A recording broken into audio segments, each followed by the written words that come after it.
Okay, let's get going. Let's get set up. Let's get the chat going. Here we go. We're live, baby. Share link.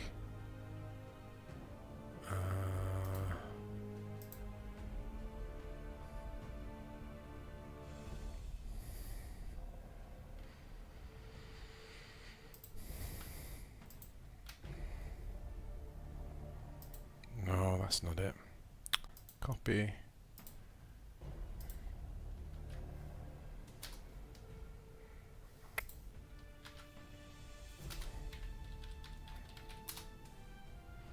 Okay, so let's get rid of you. Let's go on to here.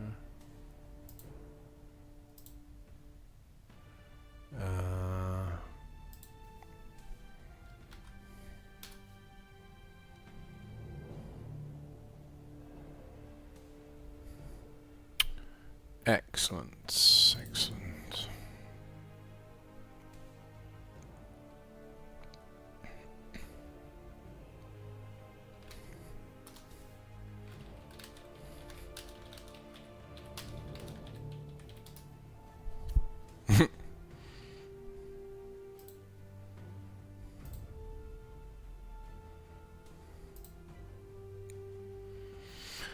Okay, let's get chat sorted. Pop out chat. Yeah, there we go.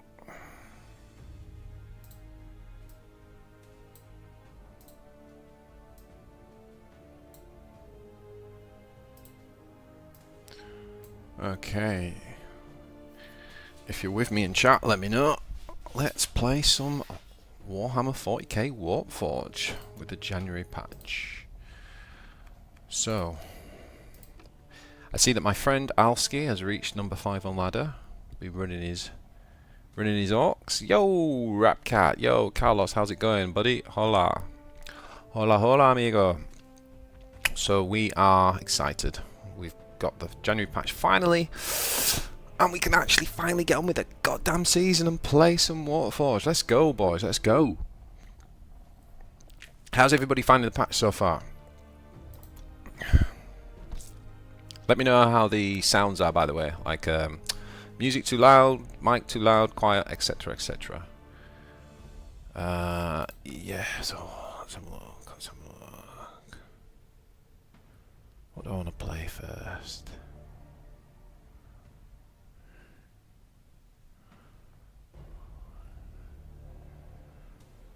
We're gonna play this and get Tyranids out.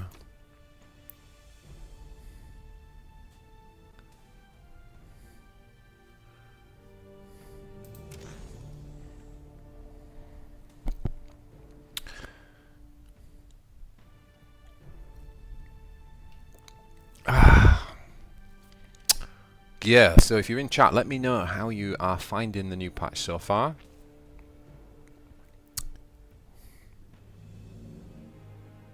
It's pretty cool. I'm really happy that they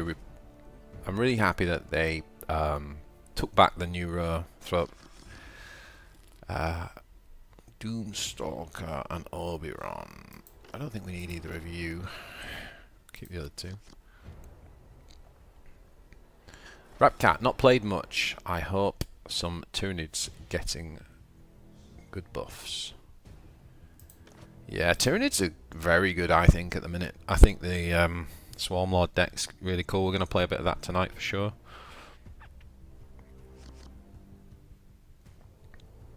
Interestingly, I'm not sure about the Genestone in that deck though. Maybe one's right.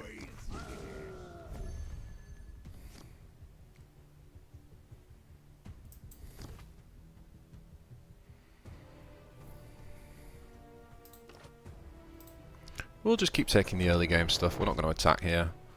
So this is a version of Control. People might think I'm playing Scarabs, but I'm not. It's actually a Control deck, and it runs the I call it the Doomworld Control. I'm probably going to do a video on it. I don't know if it's actually really any good. It's a bit too late gamey, perhaps, but yeah, we're going to give it a try. Why the hell not? Interesting.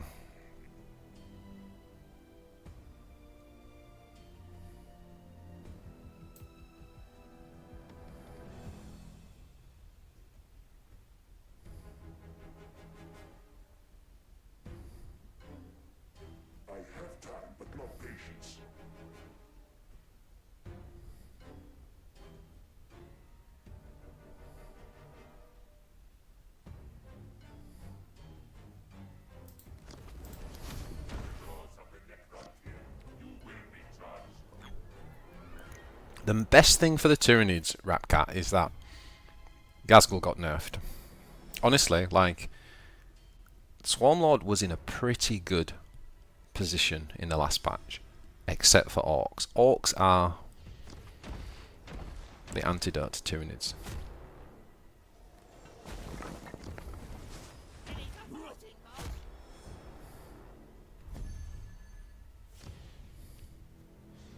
Well, that looks like a pretty good Scythe Assault to me.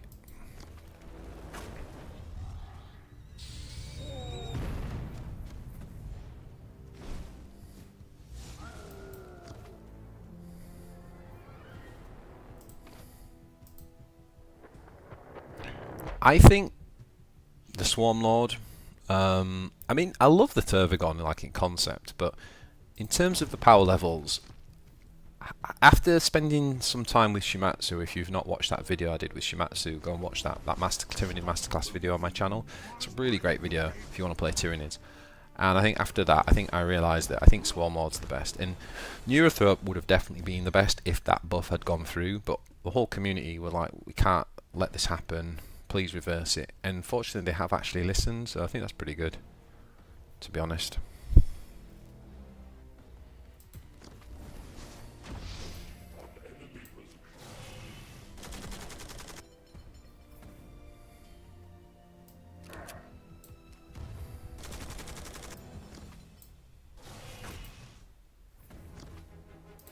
Oh yes, we'll have a Lich Guard, please. Yeah, Orcs are... I think Orcs are tier 1. I honestly think Orcs are still tier 1. They are the best faction. But the difference is that where they were getting like... What did they get? Like it was ridiculous, right? Ghazghkull had like a 69% win rate. Gruk was the second most successful Warlord. They were so far ahead. What you're going to see this season is Orcs are still the meta, they're still the best deck, I mean, but the win rate, they've been nerfed a little bit, so the win rate's going to come down slightly, and the other decks are going to catch up slightly as a result. So what that should mean is that we're about to have a very good meta, one of the more balanced metas. But for sure, okay, that's nice. We can drop this now. Do we want to just bag Oberon? I don't think we do, right? I think we want this. But for sure, Orcs are still great, and I think Gruk's going to take over from Ghazghkull, but Ghazghkull's still very good too. And they still have this shit, all the hard removal, and they're the only faction that really has it as good as this. Like, no other faction has a card like Will of Gork, for example. Ooh, that's a problem.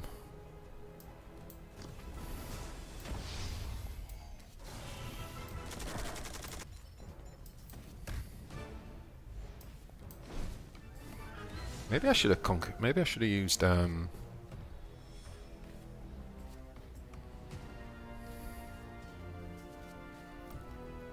we're playing Orcs, right? So turn 8.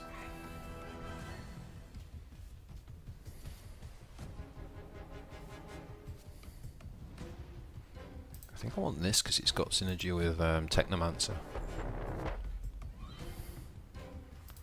Gotta get this heal down quick as well. Grimer, still a lot of Orc players, yeah. Danny Vince, yo, welcome to Screen, buddy. Yeah, thank God they didn't release the Neurothrope, man. I mean, seriously, that would have been... That would have really ruined this season. Like, I'm so glad that they sorted that out, because honestly guys, that would not have been good. Don't you dare do 0. Give me the 1. Just give me the 1. Oh, you piece of shit. That's just cost us this game.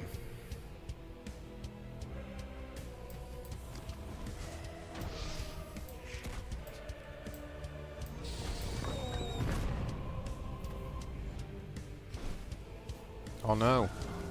Oh no, is that still there?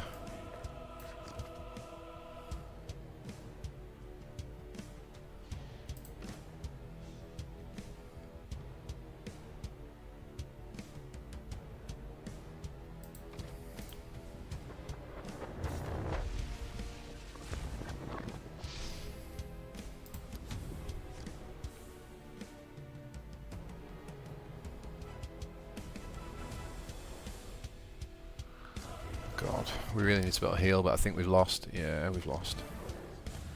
Let's go, Andrew. How are you doing, buddy? Yes, let's go indeed. We finally got the patch. Finally. It's here, boys. It's here. So excited. I've got so many decks I want to play. It's going to be a mess. The first week, it's just going to be a mess. It's just, there's too many decks I want to try. I need to work on that one. Let's play some Uriel. Uriel.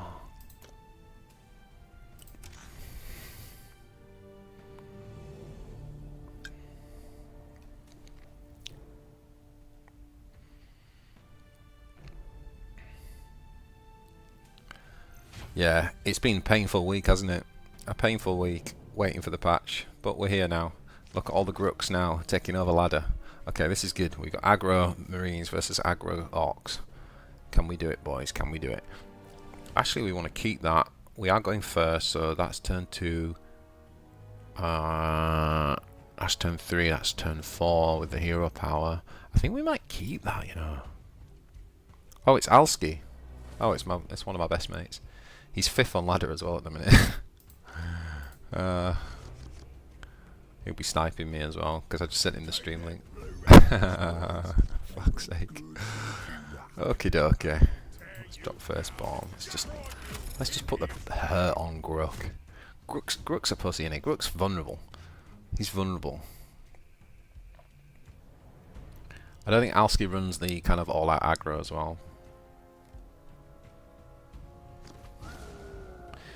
Yeah, I don't know. We'll see. I think they probably will need to make a few more adjustments to the Orcs, but they'll just be that. They'll just be adjustments. Trust me. It's not going to be like last season. It's going to be... Orcs are very good. I still think they're tier 1. I still think they're the best faction overall. But I think this season we are in for a really good season because the win rates, for those who were just joining, it was like 69% Gazgul, then Grook was second, and then the other Warlords kicked in. And there were loads of Warlords, 12 out of 18 that were under 50%. That's not going to happen this season. It's going to be the win rates are going to become more compressed, so you're going to be able to play more variety. You're going to see more decks, and it's going to be the best meta yet. So, and it's all largely because they undid that change, right? That change was a big deal.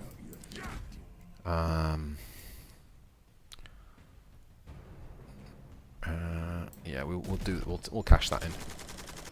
Nice 5 damage there from him. Yeah, all because they reversed the Neurothroat. That wasn't going to be pretty. All right, here we go, boys. Here we go. It's happening. It's happening.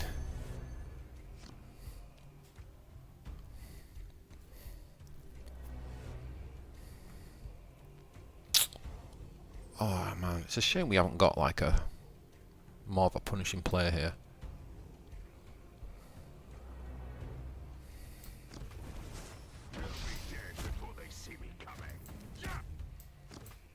It's a shame I can't punish him a bit harder there, because I've kind of lost tempo. If I had like an honor guard, for example, that would have been, I would have just traded and dropped the honor guard, and we've sort of let him back in really. There's no problem with this deck, but we are still ahead. So come on, chat, talk to me. What's going on? How are you finding it so far? What are you playing? What are you gonna play? We're recording the next episode of the podcast tomorrow, so me and Ecclesia aren't really excited for that. We just wanted to wait for the patch, so we can crack on with that now, which is great. Okay, so here we definitely trade. You know, this guy trades really well into the Storm boys. And we can just keep using that. And now we're into the Inceptor Sergeant. So are we expecting the Squig Buggy here? What do we think?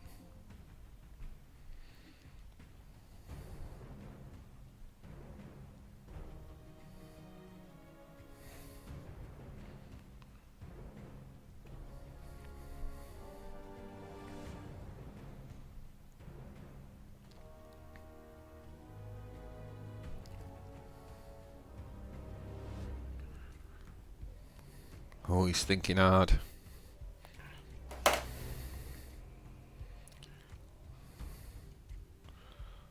Stop stream sniping. I'm going to text him now. Stop stream sniping me. And overthinking.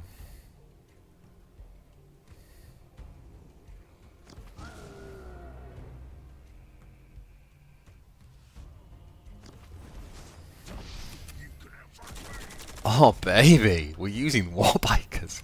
We're using warbikers, boys, boys, boys. Look at this. Look at this. Uriel Ventris out aggroing Orcs. You gotta love it. You gotta love it. Boom. Take that with you. Take that with you. Ah, man, this is so cool. Oh, it's so nice to be playing this game again. You know, like refreshed meta and new things to do. So good.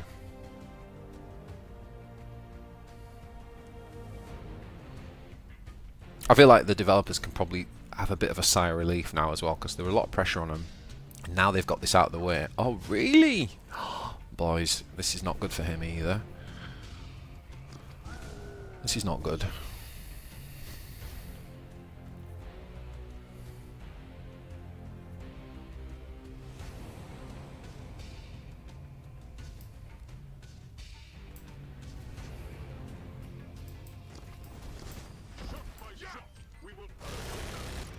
Put that pressure on him.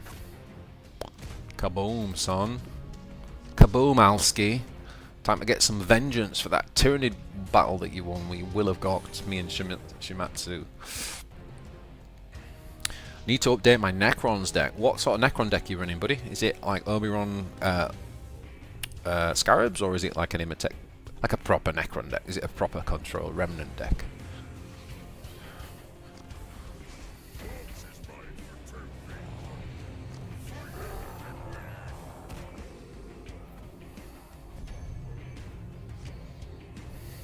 Okay. A couple of ways we can play this. So we could go... So hold on a minute. We got 2, 4, 6, 7. So I guess we just do this and just keep pressure on, right? And just do this sort of stuff. And say what you got. What you got. What you got, Alski? He's got a handful of resources, look. Classic aggro versus control. A handful of resources doing nothing. Hi at all. Hi BJ the Brave. 7-3 CC. How are you doing, buddy? Welcome to the stream. We're a bit excited. We're gonna do a long stream. We're playing some games. We're playing in the new January patch. I might give away a few packs.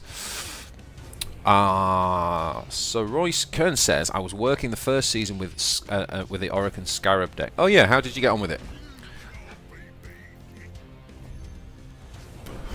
Oh no. Then this just happened.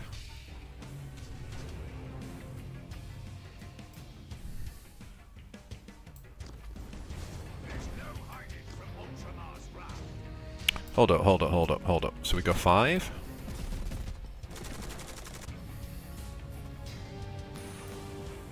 If we do that, we're still only doing 1, aren't we? So that would just be 1. 1.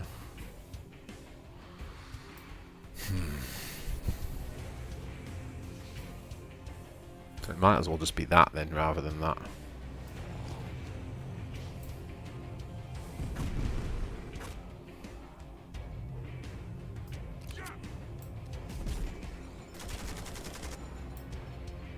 Oh no! Oh no! That could have been damage to face though. That was silly. Okay, we got another one.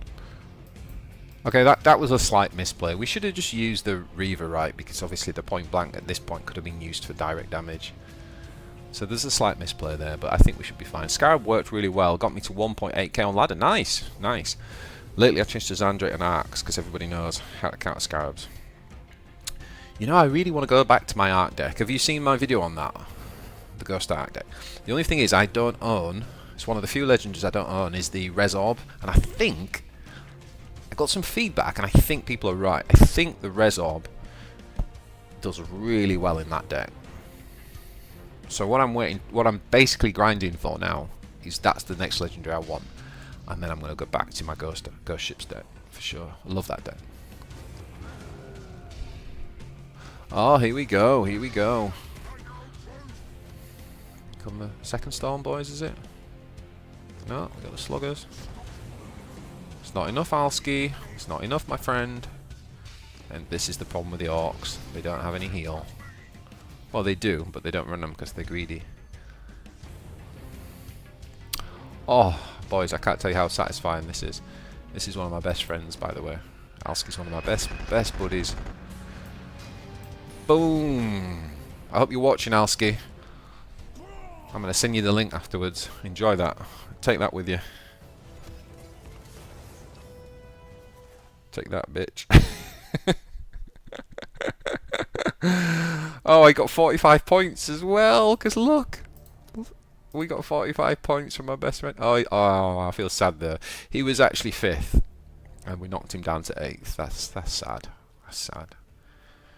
Oh, Alski running ahead. To be fair, at least he was running ahead with his Gruck version. He runs his own Gruck deck, whereas these guys milking Gazgul pre-nerf, naughty. Let's catch up with chat. What we got? Scab work fine. Yeah, we talked about that. But lately I changed to Zandra. Yep, we talked about that. I had lethal damage from my hand. Yeah. Well, not the turn before though, right? Andrew Jocelyn. Even with neuro change being reversed, thankfully, I still think playing Super Synapse focused neuro deck will be a lot of fun. Yeah, well, you know, I lost to that earlier. Demos was playing it, and he had like the Spore Assist in there, which I don't like. Yeah, it's pretty good. He actually used the Gene Stealer later in the game. I played, what did I play? It was Oberon, and he played like, he made like a 10 power Gene Stealer basically, and just traded it, killed Oberon. I think the Gene Stealer works quite nice in the late game. So yeah, it's a really positive change for the Neuro. I just think the Neuro buff that they were going to give would have it would have been too much. It would have broken the game.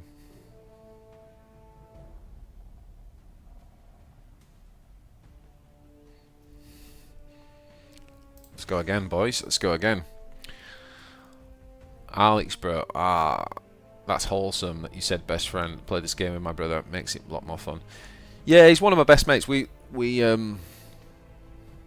a lot of card games over the years, and he's living out in Jersey, and I just told him I got into it, and check it out. He'd been playing a bit of Magic the Gathering actually, and he seems to be getting into it, and he's doing pretty well. He's kind of just, I told him just start with Orcs because they were like the meta, and he's just built up a Gruck deck, and he's just played that, and like he did all right last season. I think he got to like 3k, and then he didn't make top 50, but he did well, and then this season he's carried on, and he got as high as rank 5, so yeah, he's doing well. And he doesn't have every card and stuff. He just stuck with the Orcs and built a decent list. Okay, so we're playing against Sylar. Don't think we need double scout. We don't need that. I think we go like that.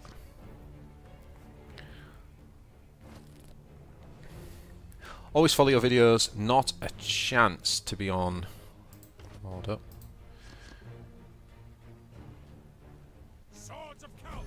Not a chance to be on your lives like today, but I check all and loved your how to play Warpforge videos.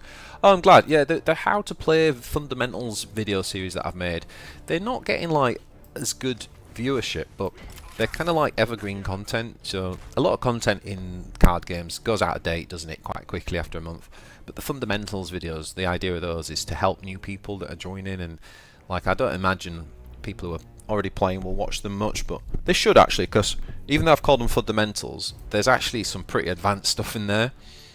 If you go and watch the one on aggro mid-range, everyone should watch that one, the aggro mid-range control one. I've watched that back several times because it's just a good thing to keep reminding yourself of. There's some really key concepts in there.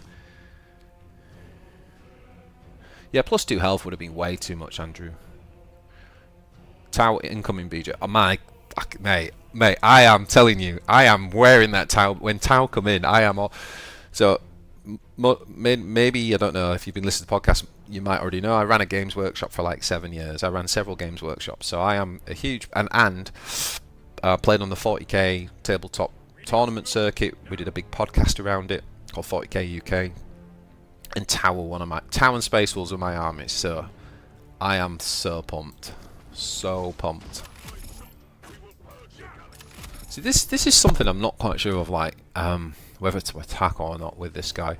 I kind of feel like I should, right? Because we're playing against Chaos, so first of all, it spawned him.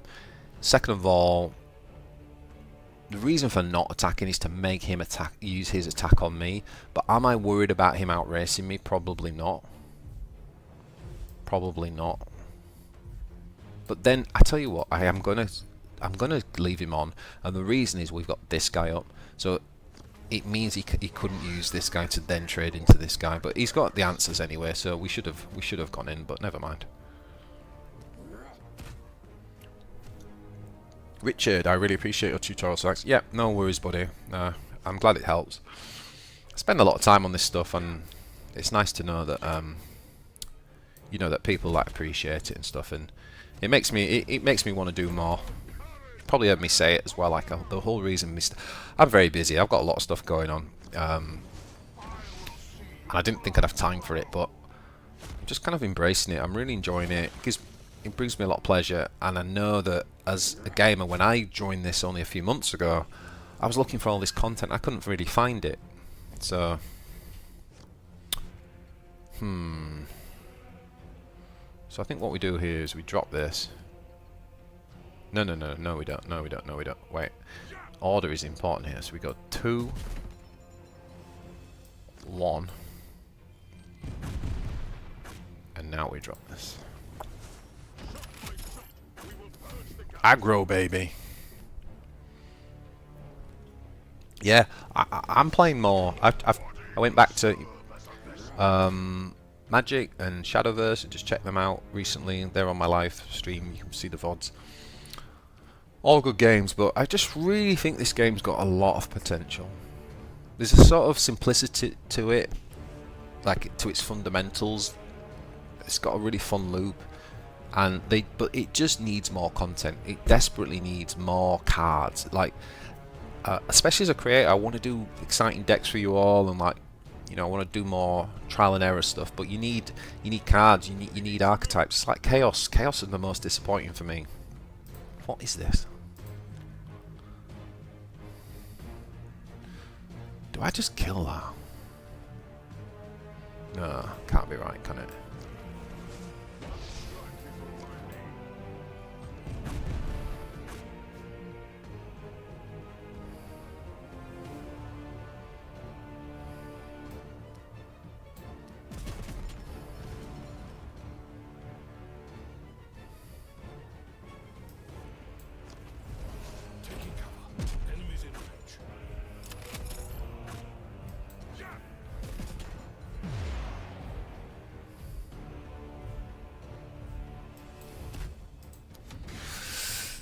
Yeah, you just need more cards. It just needs more content, and it's going to get it. You know, it is going to get it. That's the thing. It's just we've just got to be patient.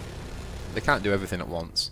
The good thing is they've sorted this season out. This season is going to be a good season now, and I have a feeling we're going to hear more. I don't think it's going to just be till February. I think we're going to hear more, which is really good. Okay, let's just go in here. Hit him with this. Hit him with. No, not hit him with that. Hit him with that. Kaboom!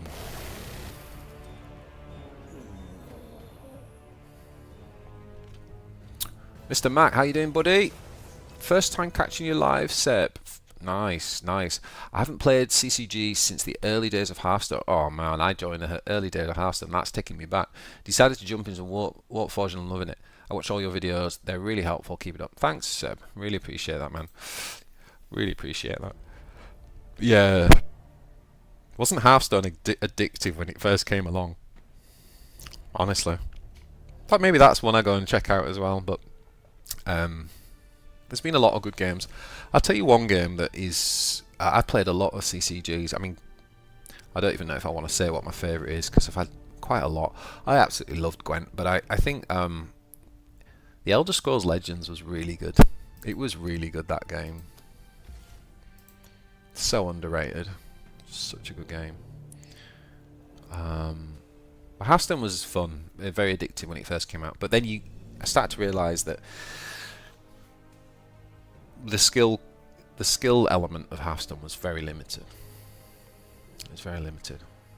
Yeah, games in early days, but I think it has a lot of potential. They said they'd add more stuff for existing factions as well. 100%. It's going to get, honestly, this game's going to be brilliant.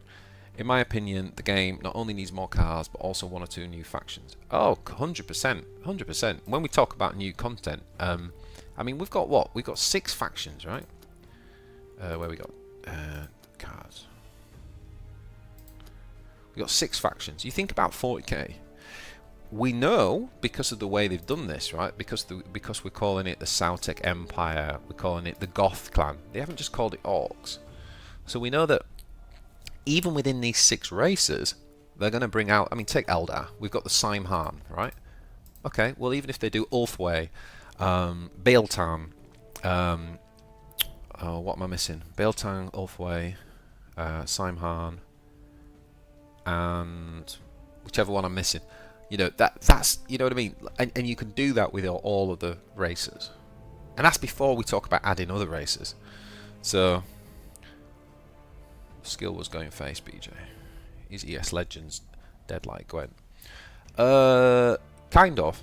I mean, Gwent's in an interesting place because I don't know that it is dead. Like, if you see the streamer numbers and the communities running their own World Cups and stuff now, because what they've done is created they call it the Balance Council, and it's basically given on to the community. It's a great idea.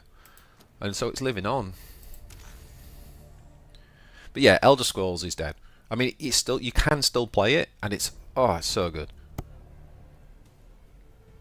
The game is so much fun. So good. So good. It's got everything, that game. But I really do think Warpforge is... Man, the fact... I almost wish it had a bigger... I just wish they had a bit more resources. What's going on here? We're just going to get bots, aren't we? Should we turn bots off? Maybe we turn bots off, but then we might not get a player. Okay, that goes well with that. We're going second. I like that hand.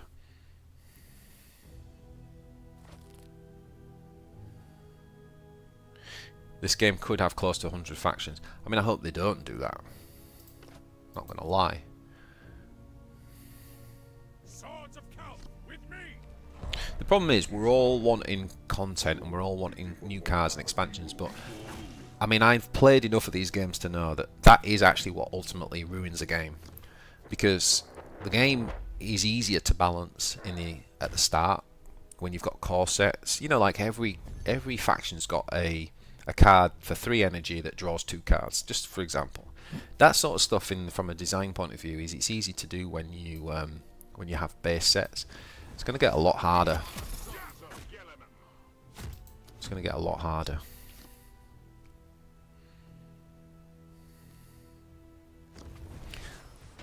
Yeah, the early access thing's getting a bit tired, isn't it? I mean, developers do that all the time, but CCGs live in early access in a way because they're constantly evolving.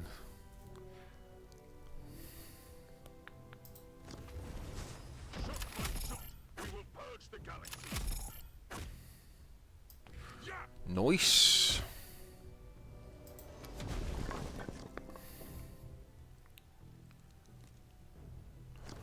Does this game have horrendous monetization? Have you played Magic the Gathering?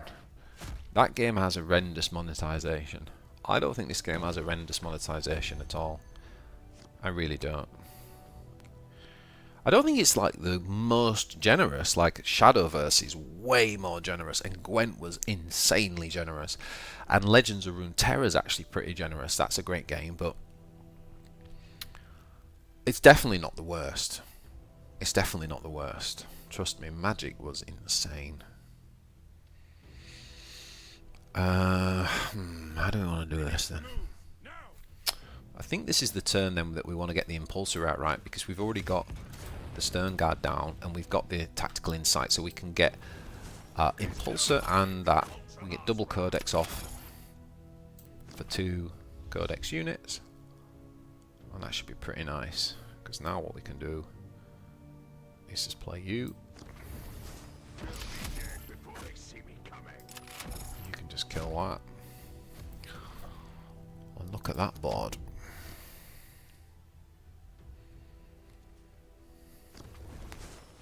At what rank do I get the gold card in ranked? The gold card. Do you mean like legend, the legend division? Or do you mean this? You mean this for the you mean this card back? Let me know if you mean the card back, Mr. Mac. Google ruined YouTube. Good name. This game has... Oh, we just talked about the monetization. Seb, I wonder if they'll add all the craft worlds, dynasties, chapters, etc. So I think Ecclesiarch's onto something here. So if you've listened to the podcast, tell me you've all listened to the podcast. We're doing the next episode tomorrow, by the way, so that's going to be out for the weekend. Oh, look, let me just think and then I'll talk. I can't do them both very well, unfortunately.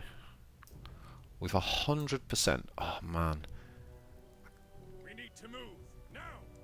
I kind of want to just like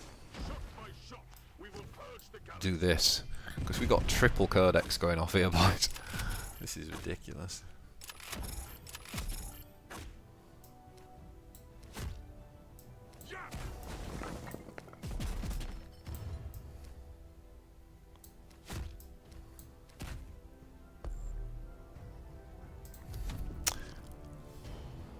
Yeah, the card back you're on about. Yeah, I'll figure. I'll go and have a look for it in a second for you. What were we talking about? Yeah, so I think Ecclesiarch's onto something, which is they'll release that because, for example, you've got Simhan in the Eldari. They'll release the other craft worlds, and some cards will be craft world specific, and then others will be like neutral cards across all of Eldar. And I think that's what we're getting. And that's awesome. I think that's brilliant. I think that's better than just having neutral cards that all factions can have. And it makes more sense in 40k as well, right? We need to move now. GG. Memo, nice to see you, buddy. You think this patch will bring people back? Of course it will. Of course it will. Yeah, definitely. 100%. 100%. And, you know, this patch will bring a few back, and it already has, to be honest. And then what you'll get is, obviously, when Tau come out, and the new Tyrannic cards, and the new... is that, you know, more people will flock to it. This is never going to be a massive game. It's never going to be like a Hearthstone. But it will grow if the developers can provide a steady flow of content.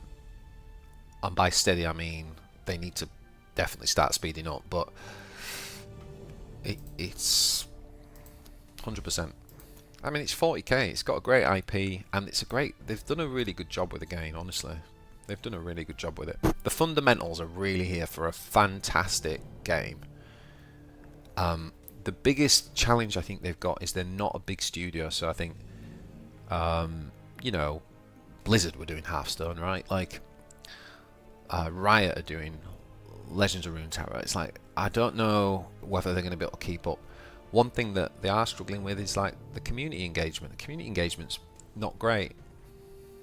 It's very sort of like 1970s marketing, just sort of shouting out and putting things out, notifications out, but there's not really much engagement with the community. So, yeah. Should we turn bots off? Boys, I'm going to turn bots off, but if we sit in here for half an hour trying to get a game, we might have to put them back on.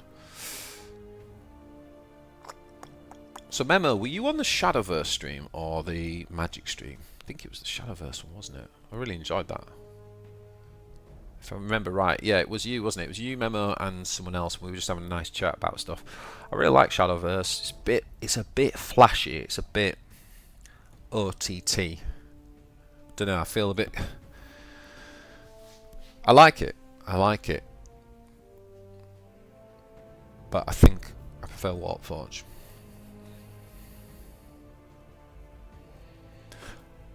See, here we go. So everybody's seeing this, right? So I've disabled bots, and we're all sitting here on the stream waiting for a game. Okay, we got one. Fantastic.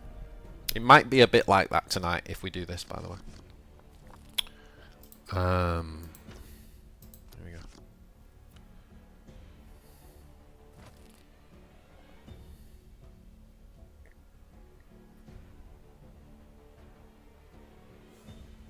Yeah, the random damage thing is annoying.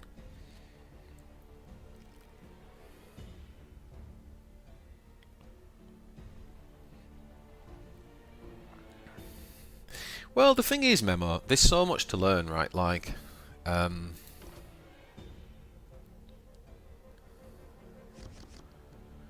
you know, you can wait for the Tau, but then when the Tau come out, you're still going to have to learn all the other factions.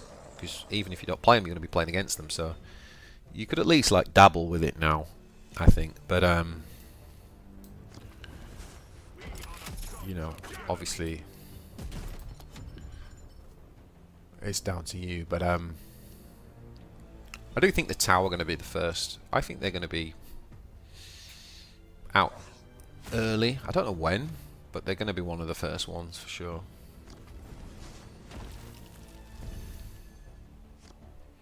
So Victor was quite a high-ranking player last season. I mean, I guess here we just have to attack this, don't we? And then ping that.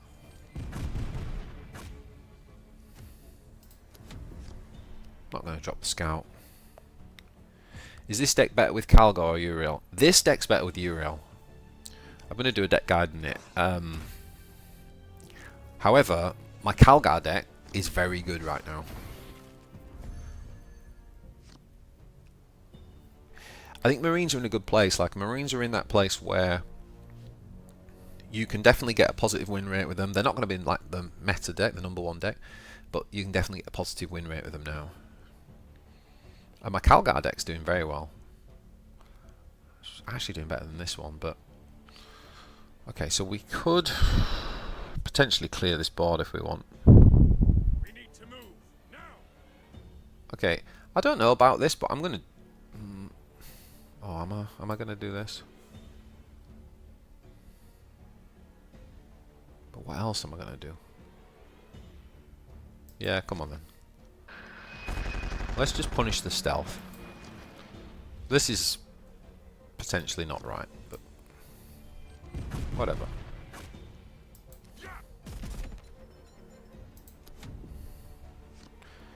Yo, Chris, what's going on, man? How are you doing? How are you finding the patch? Yeah, I agree with all the points about randomness. I do find it annoying. I find Eldritch Storm to be annoying, even though it's potentially the best AoE in the game. It's just this 2 to 4. I mean, you've got the 2 stones, so you've got this. I could do 4 damage, or I could do 8 damage, or whatever it is. It's such a wide gap. That's not good. That is not good.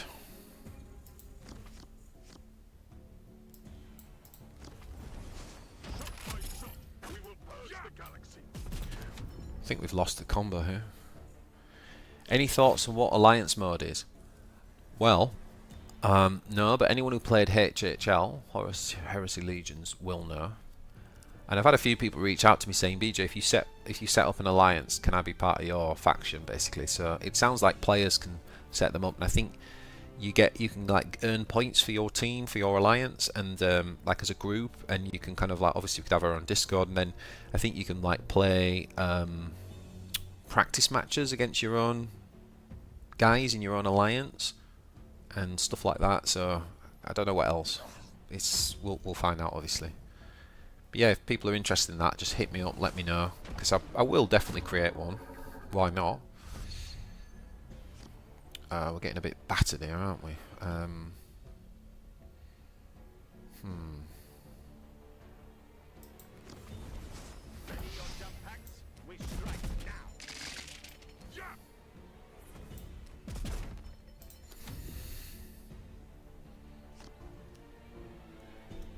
Yeah, guilds. Yeah, guilds kind of thing. I think that's the idea. I mean, what the detail are, who knows, but You were a little bit disappointed with the changes, Chris. I think Tyranids need a lot more. Well, all of the decks could do with more buffs in terms of there's a lot of cards that are useless, right? If that's what you mean. But the Tyranids were in a good. So have you watched the Shimatsu video with me, Chris? Have you watched my video on the channel that I did with him on the Tyranid Masterclass? Go and watch that video, because that deck he got to top of ladder and he did that in an Orc meta, and the Orcs are the worst matchup for that deck. So if you see his stats, Shimatsu had tracked all his stats on a spreadsheet, and he posted them on Reddit, by the way, if you want to go and look it up. But he got like, what was it? He got like a pretty sure he had over a 50% win rate against every faction except Orcs. That tells you that actually, well, it tells you he's a good player, but it also tells you that it's actually really strong. It just has one bad matchup, which happens to be the meta. Do we want to play this here? We need to move now. Yeah.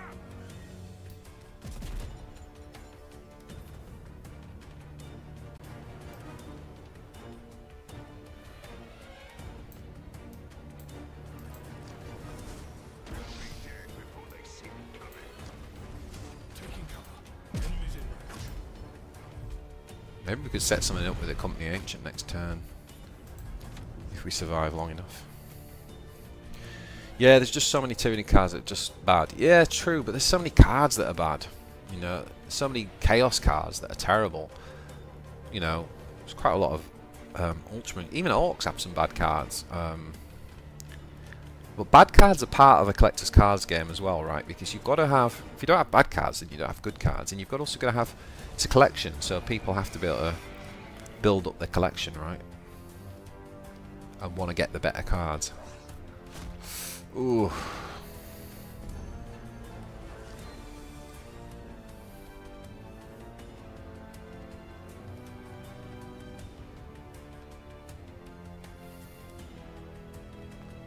I think that's GG.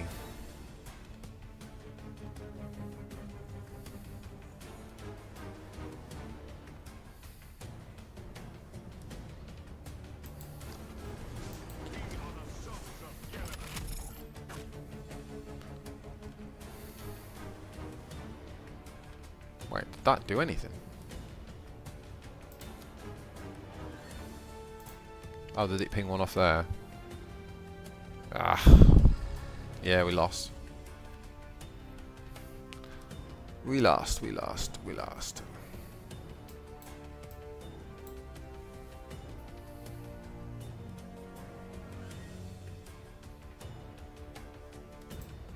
GG. This place is no longer safe. Fall back. Good evening for the Emperor. For the Emperor. I know, Chaos is the most played faction. The only thing I don't know about that is whether it's whether they've included like the you know, like the practice data and stuff. So because a lot of people, if I go into practice here, a lot of people, including myself, use this, the Chaos Absolute. If you look at my missions right now, look at this. Give 8 packs Dark Resilience, 8 packs Dark Fate, 8 packs of Excess. I could literally just play. I could just play this now. Like what were they? We could probably do this in like 2 seconds. It's like Resilience, Fate, and Excess. So you can just like go on to practice, play this, and in one game usually you can knock all those out of the park. And now, does that count on the stats? Because if it does, that makes a lot of sense to me why Chaos was so well played. I'm not sure I buy it that it's just because, you know, from the lore they're so well liked and everything.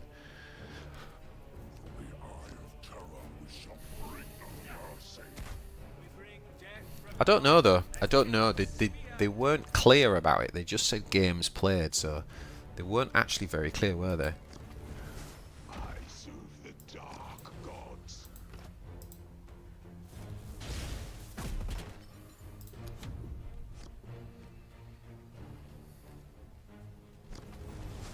Strike and fade.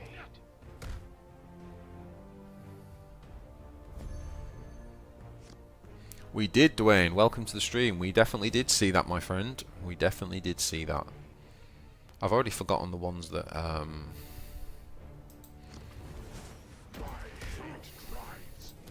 I've already forgotten the packs that we're meant to be doing.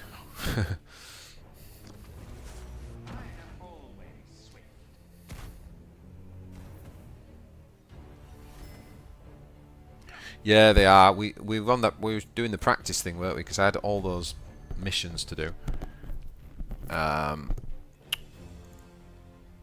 2, 4. Okay, 2. We'll be quick, boys. We'll be quick, and then we get back on ladder. We'll get back on ladder. Don't worry. I think Excess was one of them. Can anyone remember? I think it was Excess. Was it Excess, Blood and Fate? I don't know. So what we're doing here is we just play badly, but you just get the mission done, basically. Who's my favourite Primarch?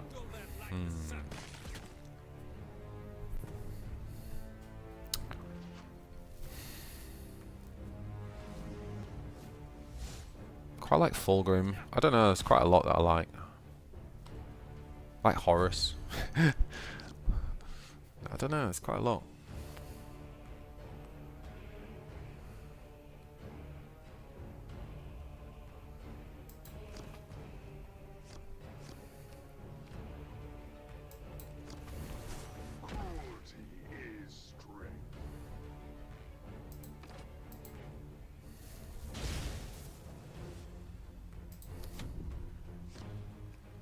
Fate, Resilience and Excess, thank you. So generally what I do when I'm playing practice mode is just mess around and just put those on. Sometimes I end up with like a board of like 8 minions and just don't hit lethal and just keep putting the things on. So like for example here we can do this. Oh no, wait a minute. Oh yeah, resilience. You said resilience, didn't you? Yeah, you said resilience.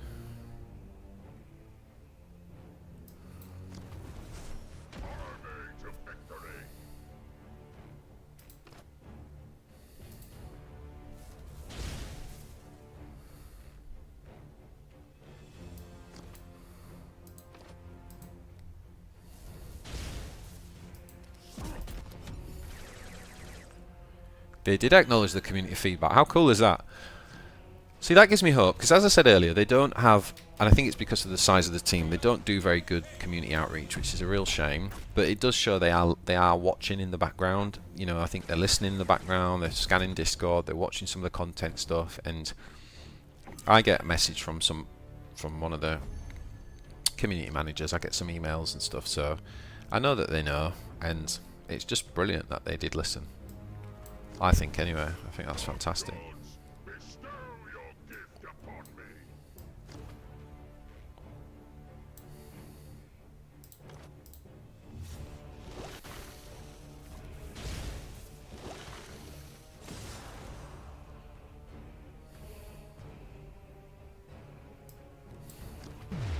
Oh man. No, we really needed you to hit the other one.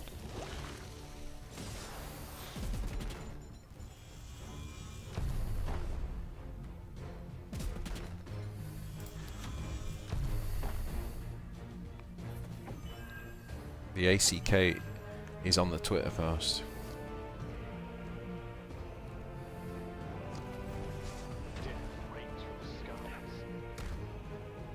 Oh yeah, when the Tau come out, don't you worry, we will be doing a card by card review. I might be even doing some reveals, you never know. We will be going to town on that bad boy, that's for sure. That is for sure. I mean, this is a crap card, but this is, in this instance, look how broken this is going to be. You all ready for this?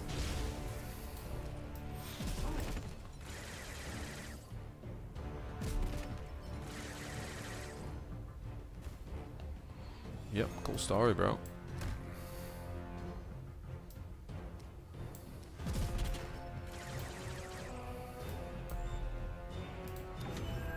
Right, so what you can do is when you've got one of these collect all the dark packs thing and you're on practice mode like this, You basically just not end the game now, and you can just kind of keep putting them on and just keep clearing the board until you've got your mission.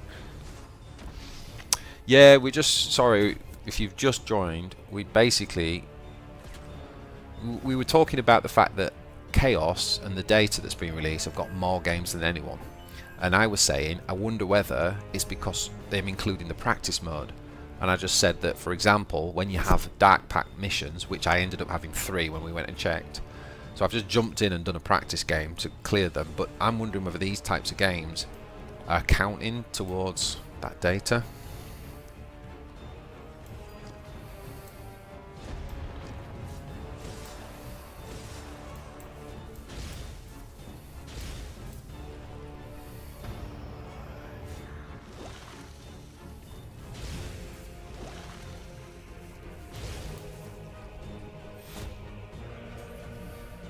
So resilience, what were the 3? Let me have a look. Fate and excess. Okay.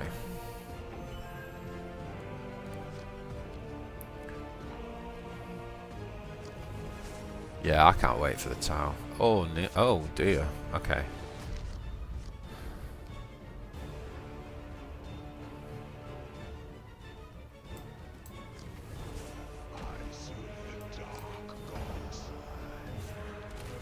Oh no, don't hit face. Hit the Wraith Knight. No. Okay, whatever.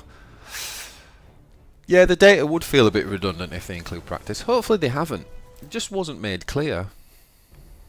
It just wasn't made clear. So there we go, look, we got 2. We got the resilience one, and we got the fate one from one game, and we were 2 off excess. I won't do those now because I won't bore you guys. But, yeah. Okay, back to the ladder. Let's go. We got a real player. Here we go.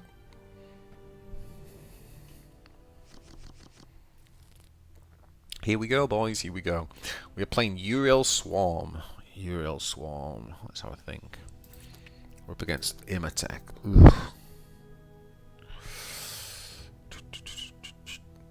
We're going second.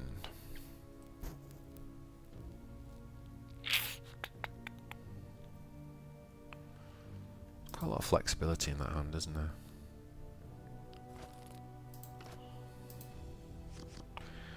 Yo, Geryon, how you doing, buddy? Welcome to the stream. So I'm interested in hearing in chat any early experiences, anyone been playing today, how you getting on, what's working, what's not, what's fun. How is it going?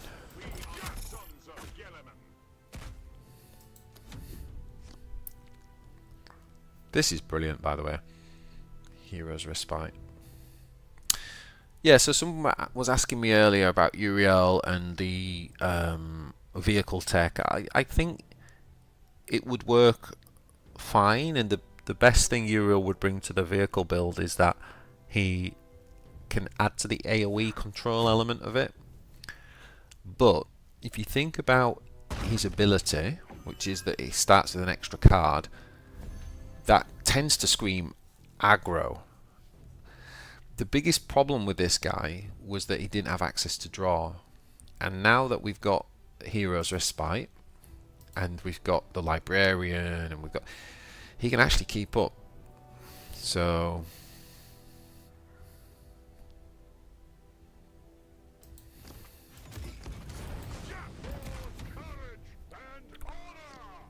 actually we want to make use of that extra card, which means we've got to actually play them. We've got to use them all. And that's where I think like a more aggro version he's probably better suited. I think he's going to become the aggro deck. I drew 18 cards by turn 6 and didn't find a single Storm Raven against Scarabs. So that was unfortunate. Yeah, well, Scarabs, eh? Scarabs, eh, boys? They're going to be good still this season.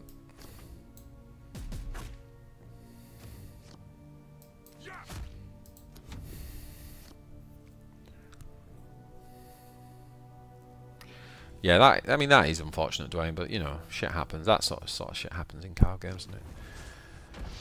I went to round 18 and lost to Calgar. by random codex damage that went to my Xandrake. Like Harken so far, climb to 3k. Nice, nice, nice. That's really good. I don't know how to say your name. I can probably say Pack, which is the last part of your name. I played a couple of games with Harken, and his ability when it goes off seems insane, right? Yeah, how did you find it then? Talk to me about that. Oh, first of all, look at this, boys. Look at this for a turn. Look at this for a turn, boys. Come on, play your Lich Guard. Play your Lich Guard. Actually, I'd rather you play Lich Guard next turn, if I'm being honest, because then I can get another codex off, potentially. Yeah, so this is a different list to the video that I made. Yeah, I can show you the deck. Always played the Lich Guard now. Okay, fair enough. Well, we won't be too greedy, I guess. Wait, will we? Hold up. Let's just think. Let's just think. Do we need to retribution that? All right, because we got 1, 2, 3, 4, 5, 6.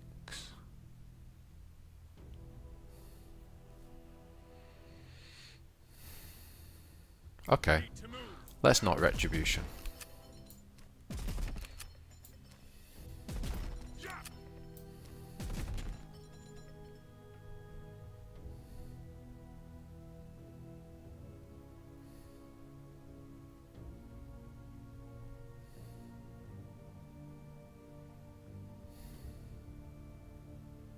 The greedy player would be to do firstborn with this and this.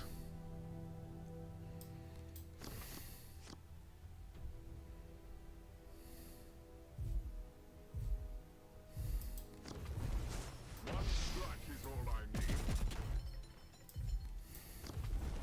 Taking cover. Enemies in range.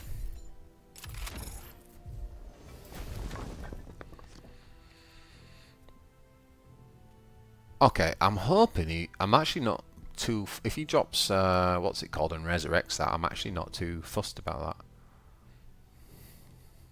Yeah, that's the thing I was worried about. Oh god, he hit the freeze as well. He needed to. Oh god, that's annoying.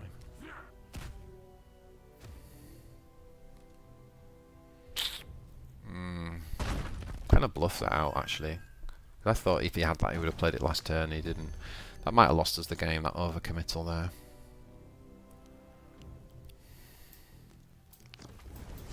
Shot by shot, we will purge the galaxy.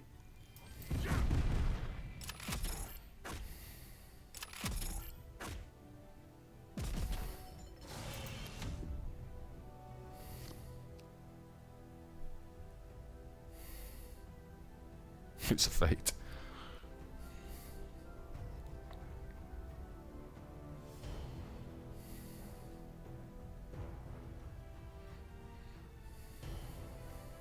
Yeah, the list I had in my 5 decks to play. Oh god, I made that a week ago. That list is quite interchangeable actually between the 3 different heroes. So you could try that with lots of different. Oh, nice.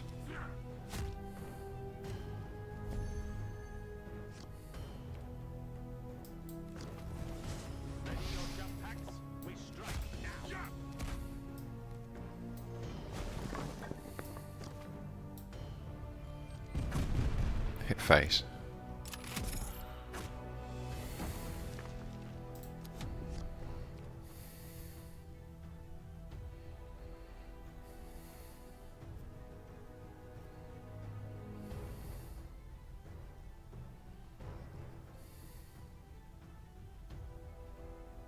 Ah, we shouldn't have. Yeah, we shouldn't have. We probably shouldn't have gone into that greedy strategy where we went really wide and then lost on the Scythe Assault. That was probably not great. Probably not great. I'm not gonna lie. So 3k with Harken, that's really good. I'm quite interested. What kind of list are you running with Harken? I think we can go ahead and kill that with that.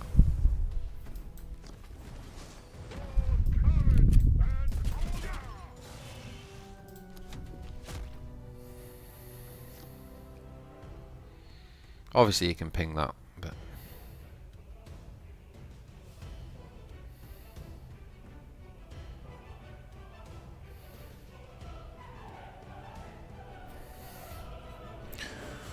so we've got 3.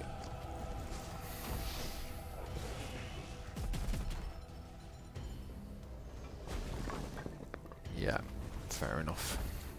While the Orc nerfs are definitely well deserved, I kind of missed the pre-patch because it meant I didn't have to think about my list.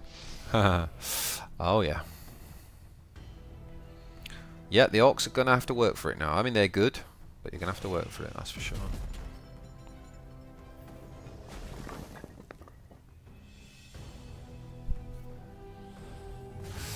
Ooh, that's nice, nice, nice. I think we've run out of steam. He's probably turned the corner on me here. And just as I say it, it's overtime.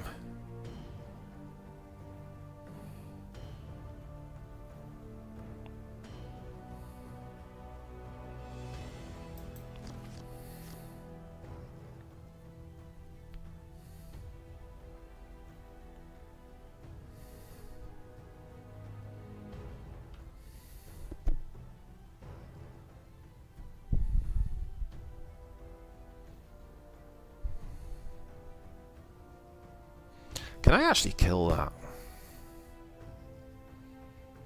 The only way I can kill it is to use death from above, isn't it? Don't really want to do that.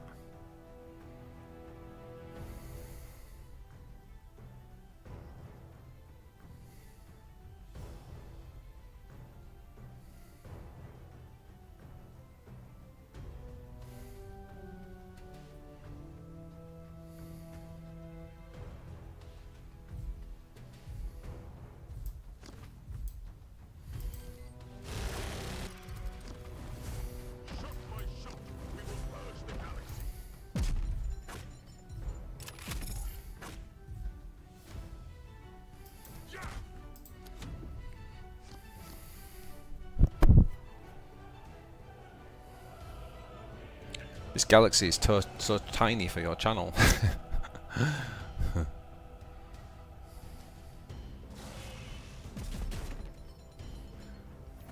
Ecclesia, yo, how's it going, partner in crime? Running some Uriel, I see. Been doing well with him, but Imhotep is a very bad one. Yeah, I think we've lost her. I think we're going to lose this one. Yeah, I'm about 50% with it. It's not, probably a little bit high, about 55 actually. My Calgar versions, my Calgar list is done brilliant. But love that list as well.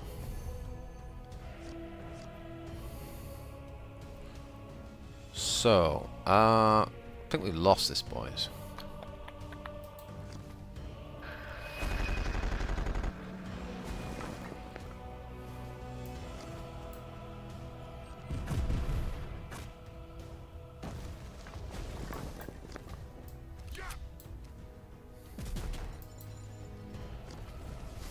But you never know.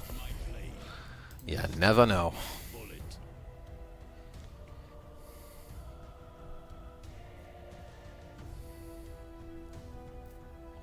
Yeah, Chaos is the one faction that I just cannot get a list that I can play, and like, I don't know, it's just the one faction I'm really struggling with it.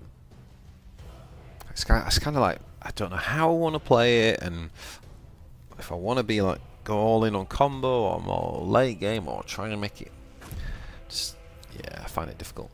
Wait, what was that? Methodical, yeah. Okay.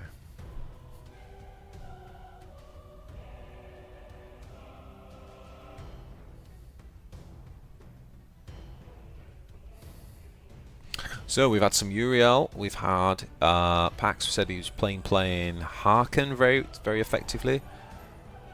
I'll load it on the Chaos topic in Discord. Oh, cool, nice.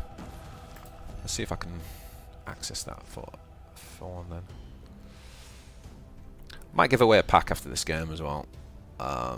Just a little celebrate. Guys, if you've not subscribed to my YouTube channel, please do. I'm about 4 off hitting 500, so that'll be cool if we can hit that on this stream. What are we looking for? Tyranids. No, not Tyranids. Chaos. He's gonna post it on the chaos thing. We need to move. Yeah, I'll wait for that. What have we got? What have we got? Oh, we're so close, boys. We're so close.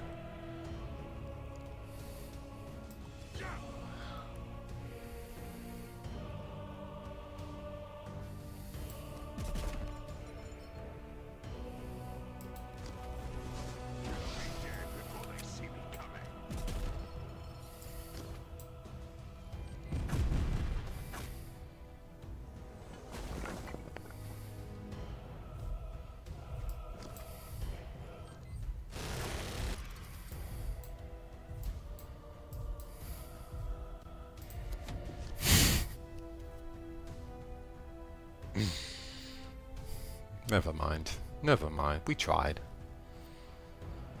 We tried.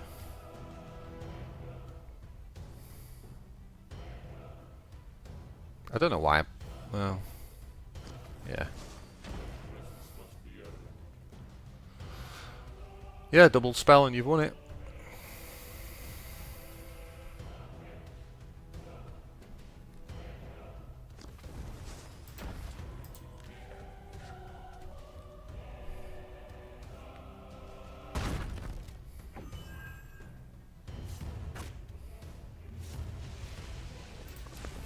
This place is no longer safe. Fall back. The next stream will be Horus Heresy. So I'm checking the Chaos channel. I can't see your deck, dude. So, you might be trying to load it on now. Maybe. Oh, what was that? Rewards. Yeah, I might stream some Horus Heresy. I have actually just started it yesterday. I'm going to play it as a bit of a bit sort of back burner, but I'll be very heavily and mainly focused on Warpforge. So if you guys enjoy the Warpforge content, expect plenty more. Okay, let's give away a pack. Let's give away a pack. So, what are we going to do to give away a pack? So, okay, here's what we're going to do. I'm going to ask a question, and the first one to get the correct answer in chat is going to win a pack. Okay. So, the question is, on what date did early access go live for Warpforge? Not beta, early access. What date did it go live? I want the exact date. First one in chat with that wins a booster pack. Yeah, that deck. Let's have a look. So that deck is this one here. It's basically the Ecclesiarch, so he's probably going to tell me off because he's probably going to do a deck list on it. He's got a few things that are different to this one, to be honest. Yeah, it's kind of like a fairly low to the ground. It does really well. Like I say, the Imotech's a tough one, but you can win that game, but kind of like need to draw, right? Also, if you think about it, we should have won that game actually, because remember we had that turn where we went really wide and we could have just used Inspired Retribution on the Lich Guard. We would have won the game if we'd done that. So, right, let's have a look. So the first person with a date is Jason. The 11th of the 9th. And then we've got Guru said October. 19th of October. And Jason came back in and said the 11th of February. One of those two for Steam. And then 73cc said October the 19th. So I've got a feeling that Google ruined YouTube might be right, but I'm going to have to fact check it. Let's have a look.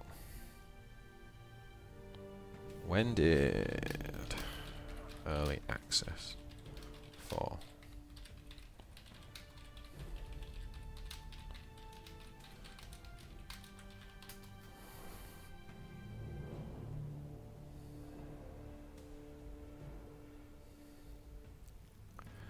So it was actually the 19th of October, in which case Google ruined YouTube is correct. It was actually the 19th of October, and then that was on Steam, and then it was followed on the 2nd of November for Android and iOS. I think I started playing on the 1st of November. I think it was like the day after Android and iOS it came out. So congratulations, Google ruined YouTube. So if you want to go on the Discord and DM me, or yeah, I'll send you a pack code. He didn't say the year. Do you know what? That is... I guess on a technicality, that is not a bad point, but we all know this game came out last year. I feel like that's a little bit harsh. So yeah, I'm gonna hold it up. I'm gonna hold it up. I'll be more specific next time. Good, fair challenge, I think, there from 73cc. But I'm gonna, you know, we're happy today, boys. The patch has gone live. You know, we gotta have some. We gotta live a little. Rules are great and everything, but yeah. So just hit me up on Discord, Google Ruin YouTube, and I will send you the pack code. Let's play some games. He doesn't want to see my downfall. Yeah, I mean that's fair. Like, different countries do the dates differently, right?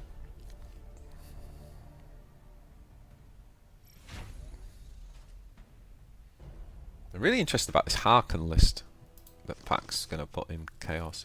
Ah, he's put it in now. Yeah, excellent. Okay, we can have a look at that afterwards. We'll give it. We'll take it for a spin. We'll take it for a spin. I'm just bad at Chaos. That's part of the problem, I think. So we are going first this time. Okay, so because we're going first,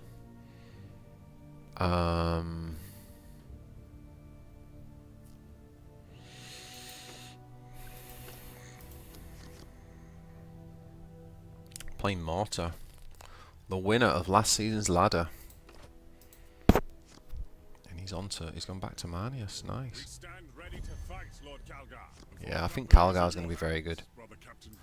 It's one of those things, like, everyone gets excited about the new guy on the block, but as I said in my YouTube video, y'all must have forgot. Y'all must have forgot how good Calgar is. I haven't forgot. I haven't lost. He's my. Put it this way.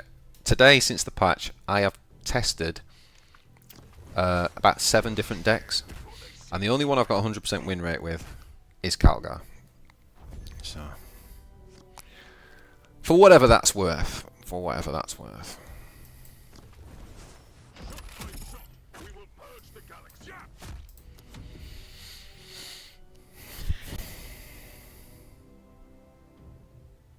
Have I played Dawn of War? Yeah, I played Dawn of War. Added you, so I can do it. Yep, cool. Yeah, I will get that to you. Google.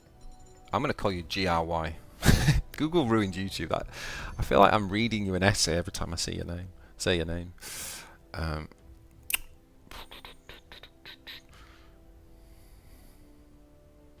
Now, Ecclesiarch, if you're here, I find this kind of turns quite interesting, right? What would you do here? If you're here, Ecclesiarch, I'd love to know what you would do here.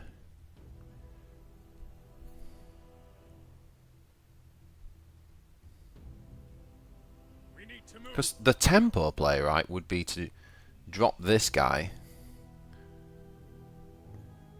ping that with the scout, and go face with him. Would it not? That would be the tempo play.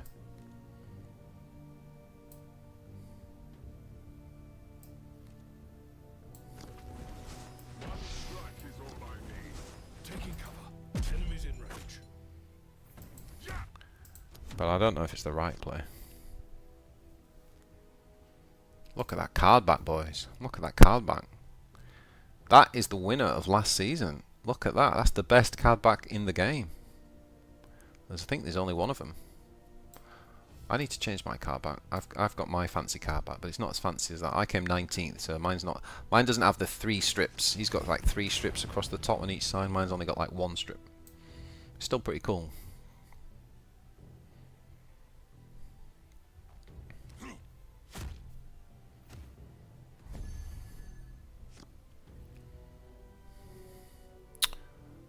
Okay.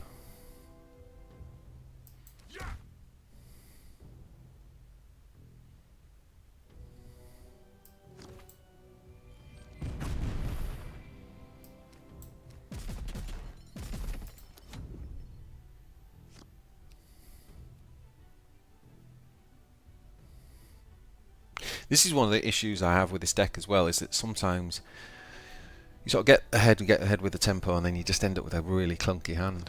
Okay, so he's running, did he just play armoured support? So he's gone full on vehicle. He's going full on control, late mid-rangey type of Calgar. See, my Calgar's like, not, it goes late game, but it's not as vehicle heavy. Right.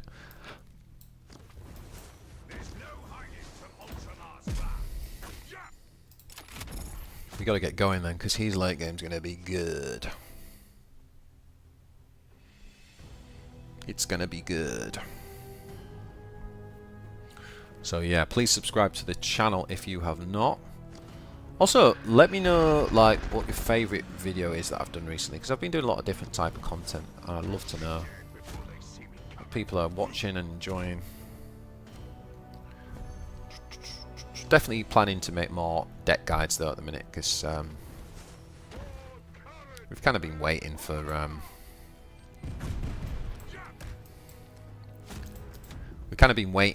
the patch, right? And now the patch is out, I'm planning on doing a lot more deck guides and stuff. You recommend to learn the Russian language? It's interesting and incredible. Yeah, I mean, I've heard that. I've heard that, but I've also heard Russian's one of the few languages that it's like really hard to learn. Like if you didn't grow up speaking Russian, it's like really hard to just learn Russian. Hi BJ, do you know if Rogue Trader has high PC requirements? I actually don't know, but I imagine that it has above average, right? Because it's such a new game. But it's not like completely pushing the thing, but I actually haven't checked them out. I'm going to get that game at some point.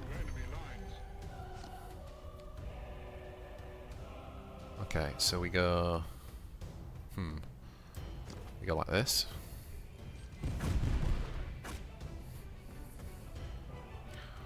We go like this. Oh, wait. Did I just miss lethal? I just missed lethal, didn't I? Oh, you idiot. I just missed lethal, boys. Okay. We're just gonna chill.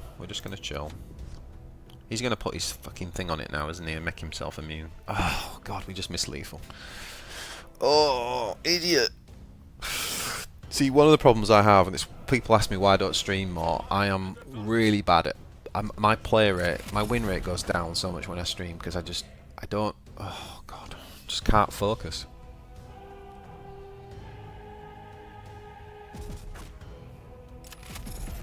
I think we've still got him. Yeah, we still got him.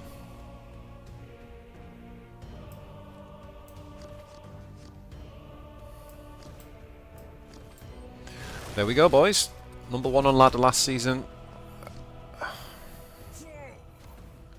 Kaboom. Right. So, I'm just going to go and get a drink very quickly, and then I'll put the deck up, and then we're going to build this Chaos deck that Pax has just shared with us.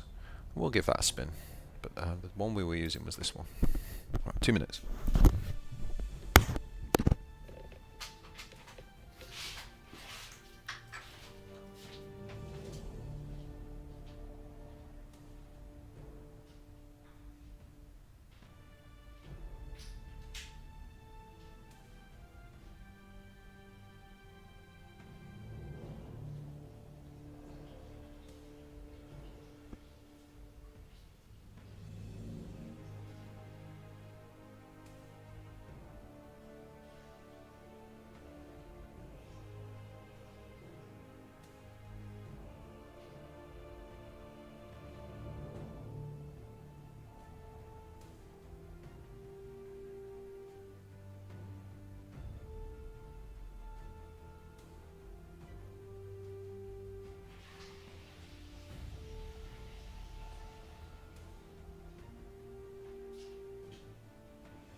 Dawn of War, yeah, they were brilliant games.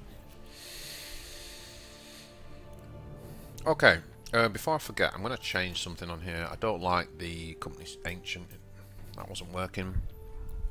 No Ecclesiarch said it wouldn't work. So basically, that means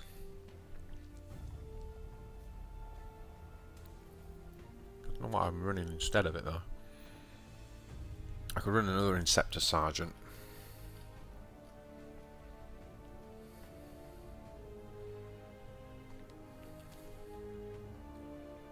Oh wait, you know what this deck needs? Oh, I know what this deck needs. How is it? How are we not even running this card? This deck needs him.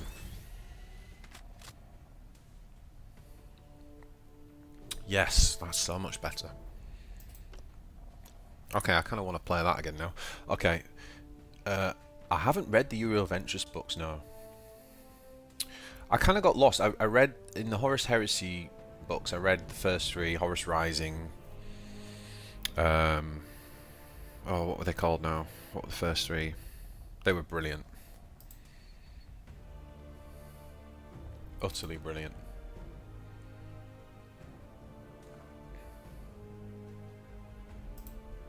So,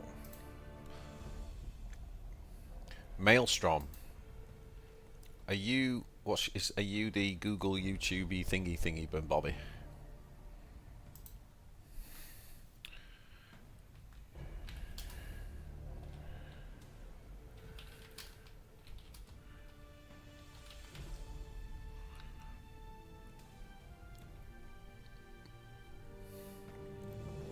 Right, I'm just going to get this code over to my man. To my man Maelstrom.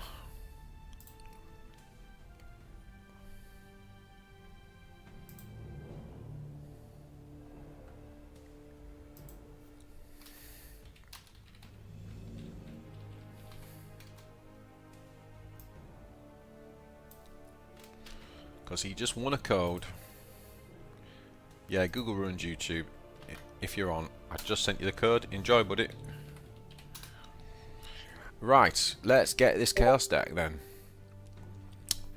This Harkham Chaos deck. So, he is running.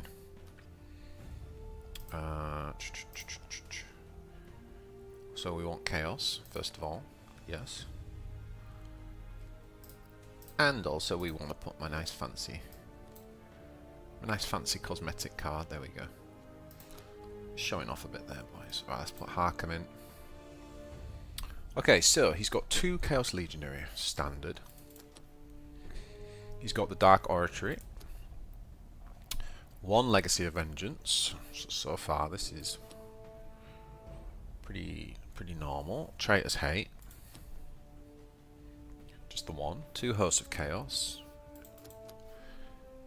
Noise Marines. Yeah, I love the Noise Marines. Possessed Marines. Spawned and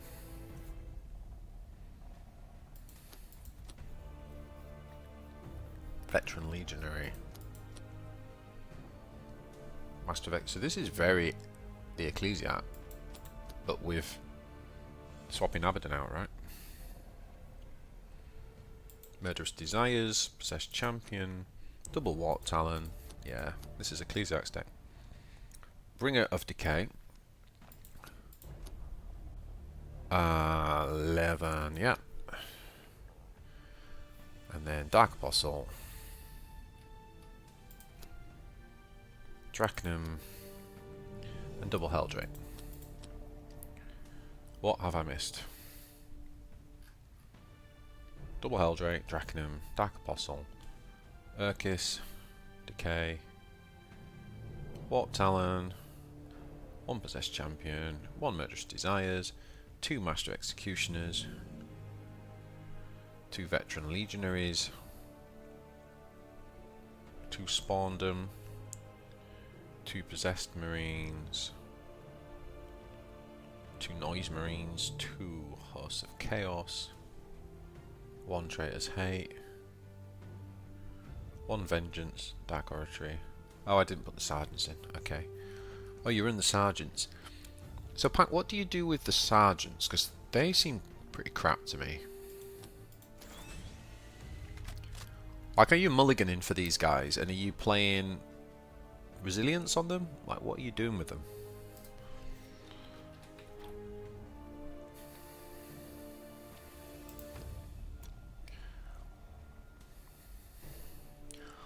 Alright, let's give it a go.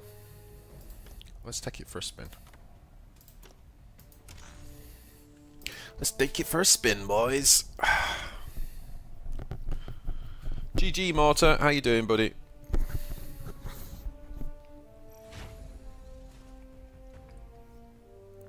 How did you find your Calgar? I was just saying on the stream, I've got a Calgar deck. It's not all in on the vehicles, but it's doing really well for me at the minute. I need to play more games with it, but it feels strong at the minute. Good to see you got off the Gazgul wagon.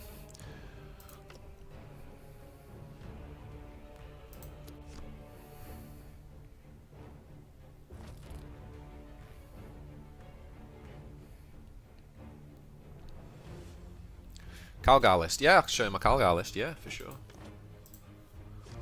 We can do better than that. We can play it. It's very good. One of the things I love about Calgar is that, and just Ultramarines in general, is that they actually have late game units that are good.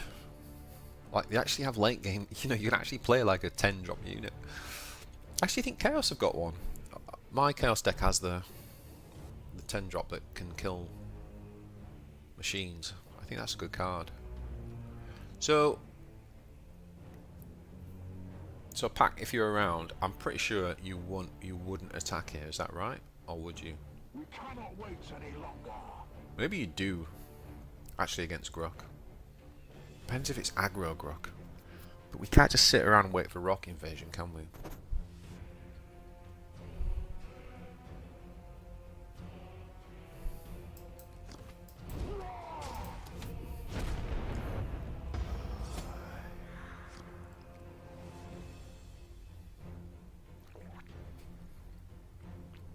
So yeah, Marta, how have you been getting on with Calgar? Are you playing like it seemed like you were leaning quite heavily into the vehicle synergy, is that right? Okay, so Pack said he would have attacked, so we did right, boys, we did right. Okay, let's go with this. Just kill off this. So continuing what Pack says, we keep going, and then next turn we probably drop executions with Hellfire Touch.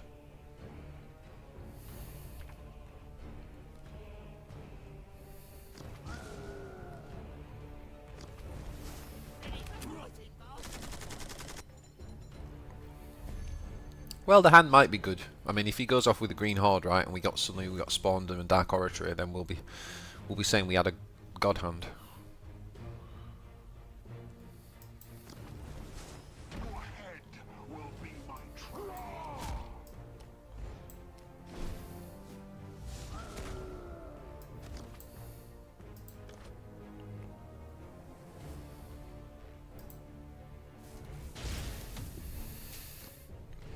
No mucking about. Bloody Orcs. Bloody... Who'd play Orcs, eh? Who'd play Orcs? What do you reckon, Marta? Who'd play Orcs, eh?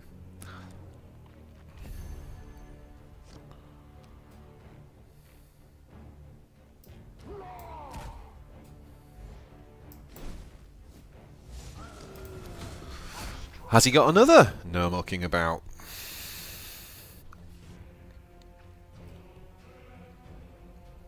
Come on, bro. Play your Green Horde. Play your Green Horde. Yes! Green Horde, boys. Green Horde. Green Horde. Well played. Well played. Once all gets going, there ain't no stop. They're annoying.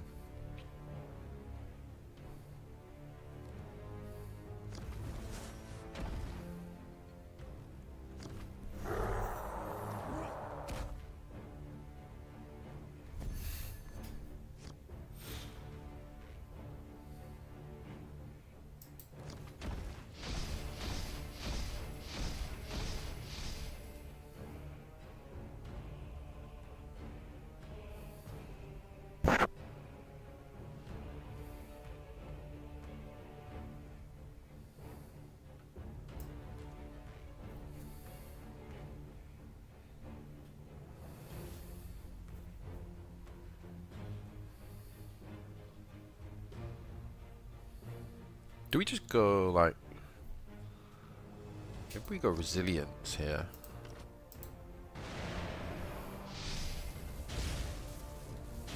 Because we can't kill the 5, so we're going to have to... like multiple up, aren't we?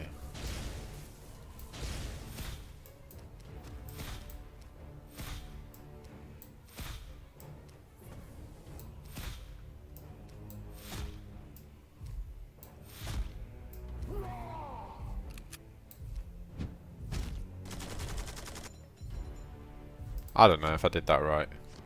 You would have gone excess, yeah. Wouldn't have killed them though, would it? So we would have been one off for every trade. We would have died and then be one off their health with excess.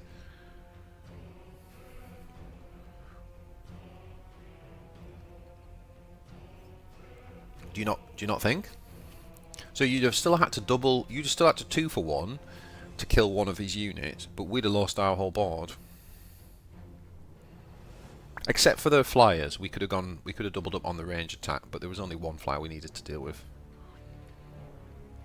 No? Maybe I did it wrong. Like I say, of all the factors I played Chaos, I just don't know. I just feel like I play really badly. Don't know what I'm doing with him.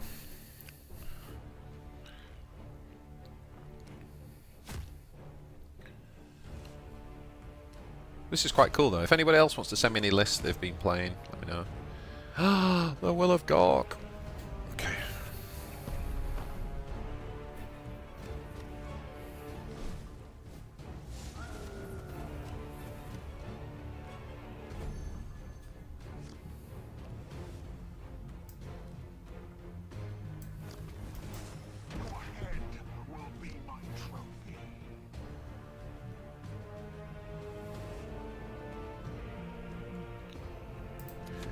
I mean, we forced him to play Will, right? He wouldn't have played Will if we'd have just... and he'd have been ahead on tempo.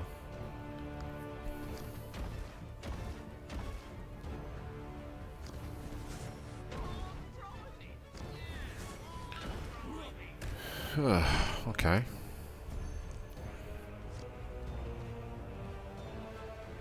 So how do we do this? How do we do? What do we do? How do we do? What do we do? Do we use this guy to just taunt? And then just play Hellstrike?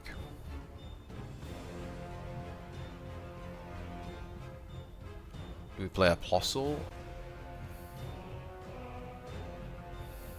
Hellstrike just...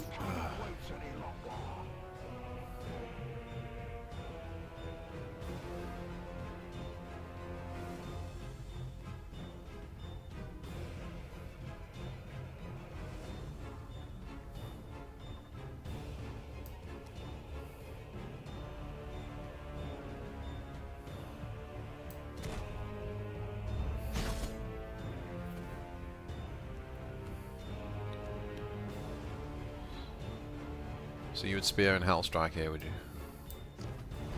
Yeah, but the only problem with that is he wins on like proper Killian. He wins, doesn't he?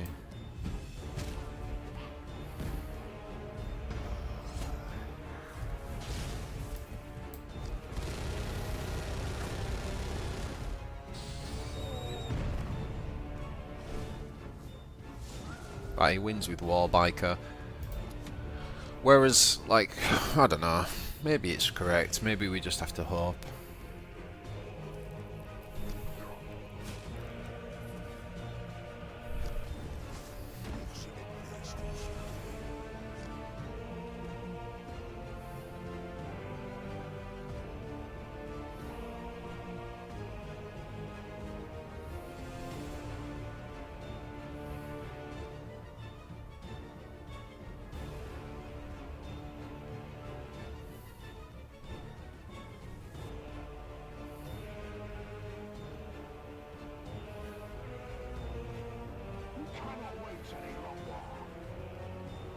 I kind of want to put his... I feel like we need to put his health down here. Maybe we just... Do we just Draken him and... No, that's not going to work, is it? Do we Legionary and Draken here?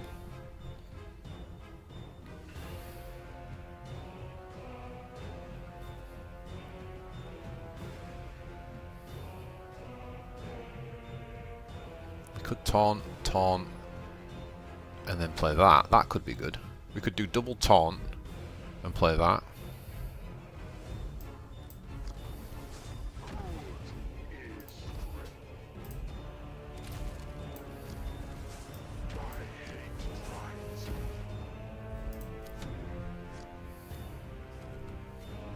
I don't know.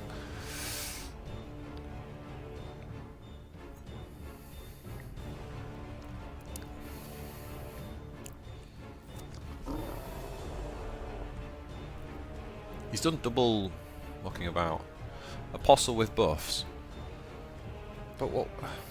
Apostle with buffs? But what would that have done for us? He'd have just won, right? We're trying to defend here. Okay, he's Will of Corks again. Wow. Taunt and hope. Yep.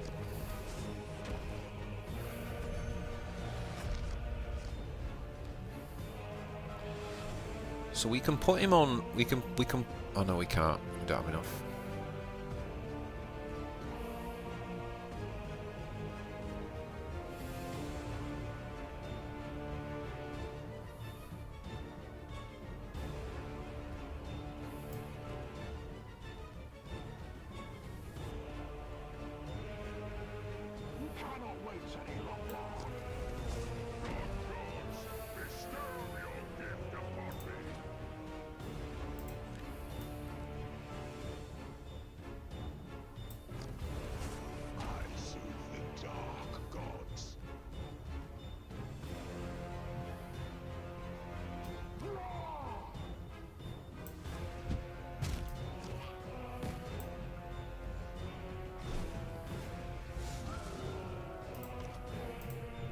Something like that.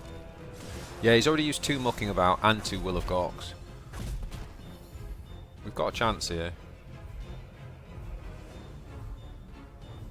Wait, what happened there? Why did that not go off?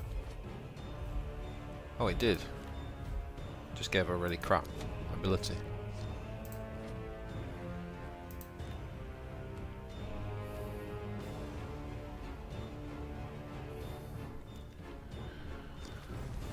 Ah. Okay, we've won then with Drakenham, right? What a game. You can even put down the decay just to get the extra.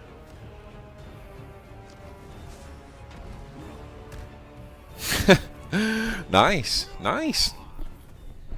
Okay. So we're winning. You know what? I kept forgetting a lot of the... I tell you what I wasn't thinking about as well the whole time. I kept forgetting that every time we put the blast on, we get the Dark Pact as well. Let's try again.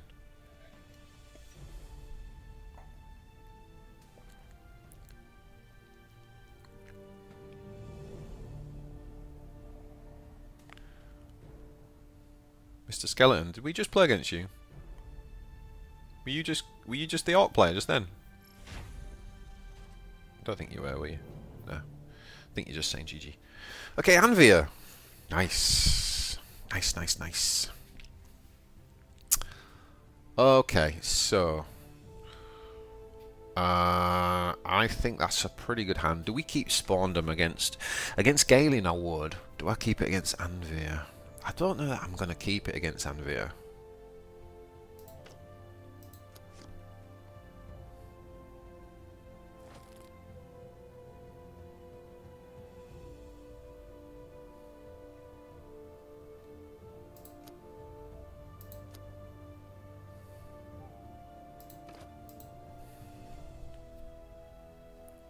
Prepare for the coming of damnation.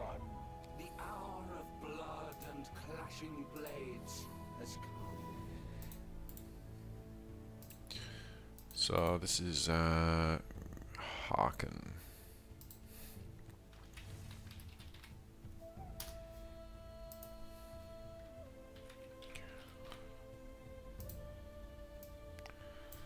So what did we just play? We played against Gruk, didn't we? Cannot wait any longer. Now we're playing against Anvia.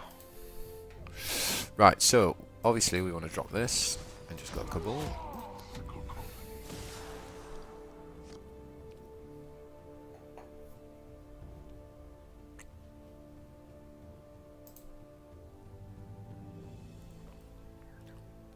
So, Pack, you saying you would have kept the Chaos Spawn, yeah? The Spawndom, sorry, yeah.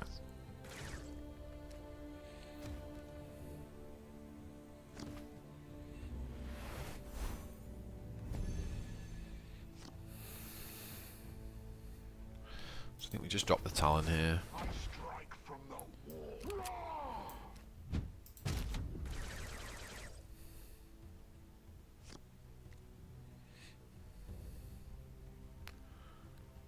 This boys doesn't give up.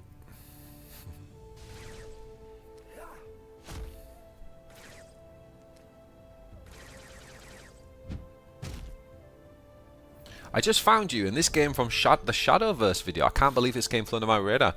3ibad16, welcome my friend. Yeah, cool. I was hoping that would happen. You know, when I dabbled in... So for those who don't know, I just did a live stream just kind of like checking out Shadowverse in 2024, and then I did another one on Magic the Gathering. And I kind of hope that people who play those games would see my channel and then, you know, lead them back to Warpforge as well, because, you know, they're great games, and Warpforge it's quite quiet at the minute in terms of the marketing stuff, so it's one of those where it's like, well, you just want to let people know about it. Alright, here we go. So we have to remember to put this on, not for the blast, but to give the buff, right?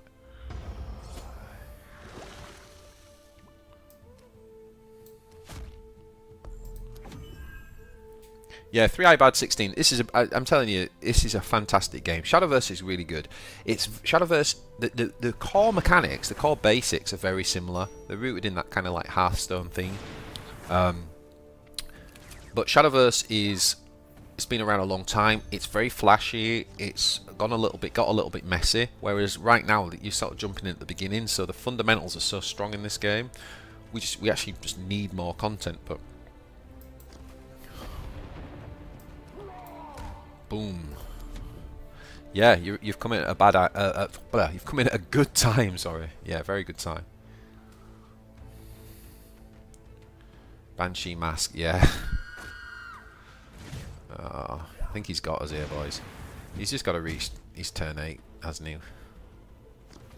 With his big kaboom.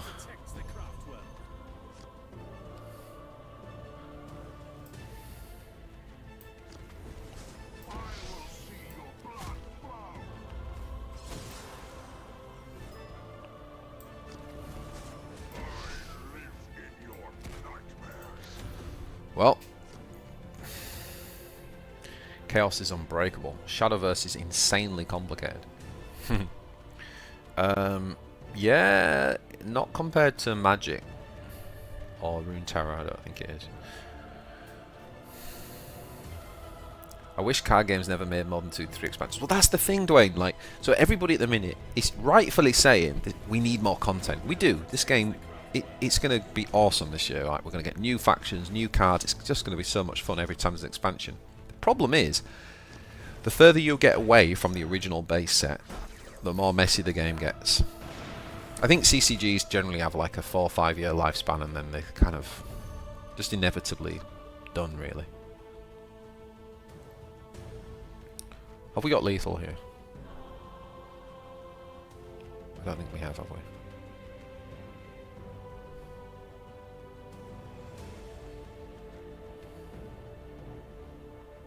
So that would do 2, 3. How do we get lethal? I don't think we can we?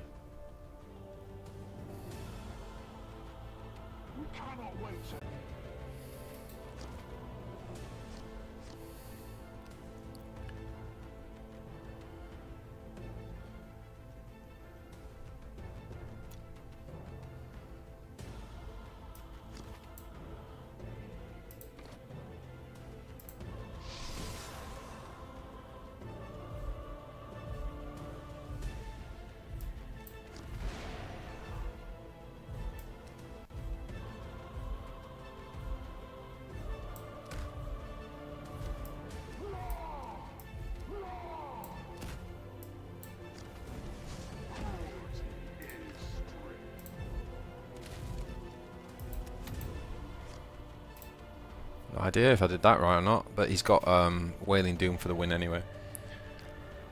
I think we need more cards to prevent power creep, just make 2 strong cards weaker. I don't think Shadowverse got worse, to be honest, but yeah, this game needs more noise around it. It's a shame if they just let it die. It won't die. They won't let it die. You've only got to look at their last game. Anticipate your success. Oh, shut up. Shut up and play your Wailing Doom. When my vengeance comes, it will be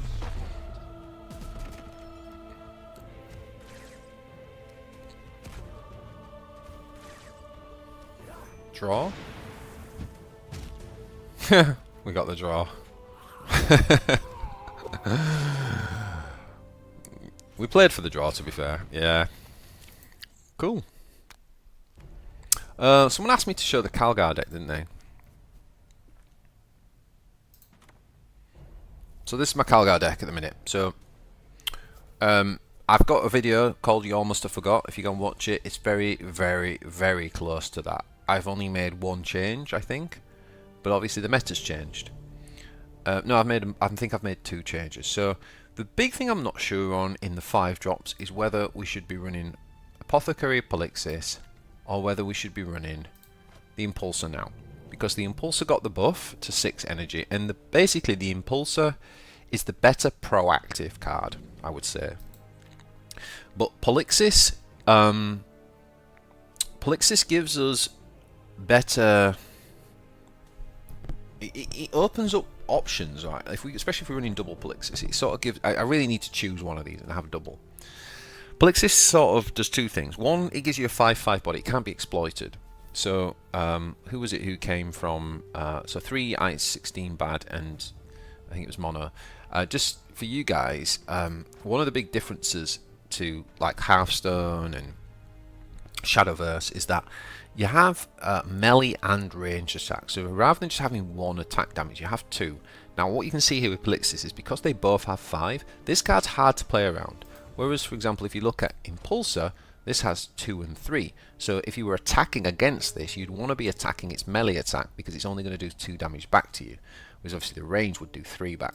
So that's a big thing about Warpforge. It's like one of the kind of core mechanics that's a bit different. Now, Polixis obviously gives us a card that's hard to play around, and it gives us 5, so it's pretty good at trading. So that's one of the things I can't really decide is, in my You Almost Have Forgot, I had double Polixis, but obviously the Impulsors now had the +1 buff, so I'm not sure. I kind of want to test them. I think I dropped 1 Calcius, and I put in one of the 3 drops that also got the buff to 4 health, just to show up the early game, because it was just a little bit light on early game, this deck. So I just put in an extra bit of removal in the early game, and I'm pretty happy with that, to be honest. The other thing is that Kronos has made this deck way better, right? Because first of all, his Spear of Macragge used to cost 2 energy, it now only costs 1.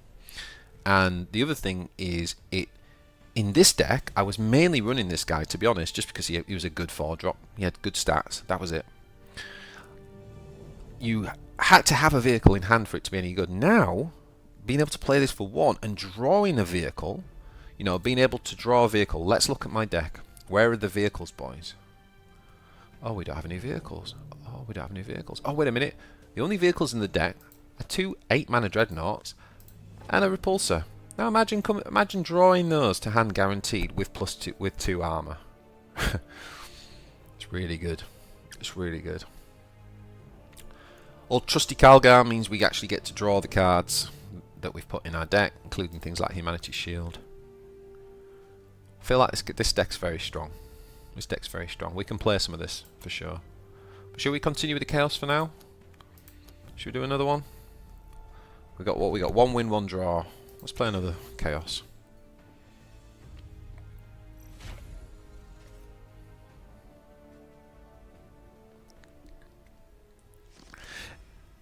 Impulsor is more stats technically overall.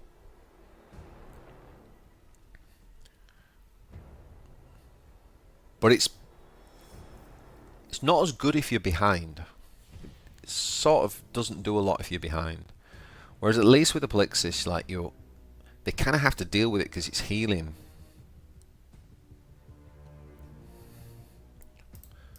Oh dear, playing him attack. Oh god. Right. Oh whoa, what happened? Oh, shit, we didn't mulligan. Prepare for the coming of damnation. I will reshape this Have you played the Epic Chaos Warlord? and unity. Oh, no, I haven't, no. What do we do with this guy? Is strength. I guess we have to give him this, right? But it's just... I don't know if I like this card. We have to attack, don't we? We have to play aggro here. Against Imitate.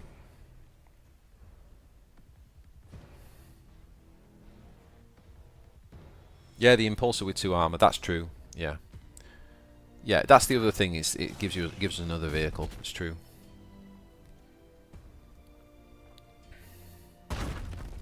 Mixing the grape and the grain. Cheers. I think we're just going to draw here. There's not a lot going on with this hand, is there? Let's be honest. I think I'm just going to hit and get the damage in.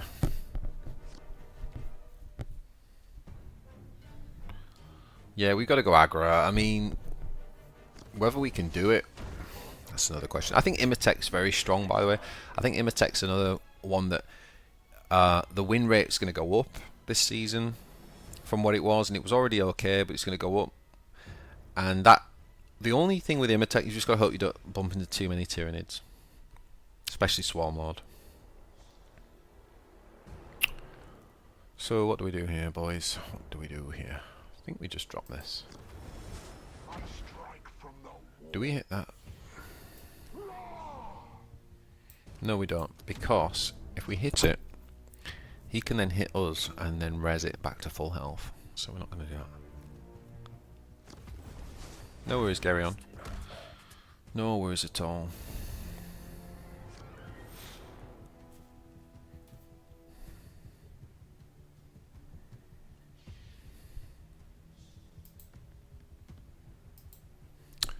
Okay, so let's have a look. So we can do... What do we want to do here? What do we want to do? I think we just want to like...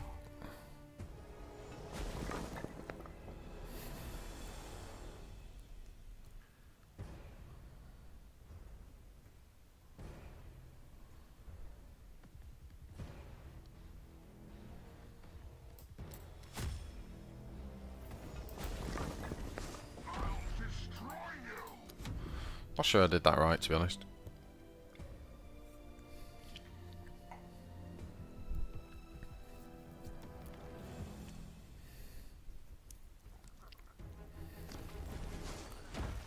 Oh, go away.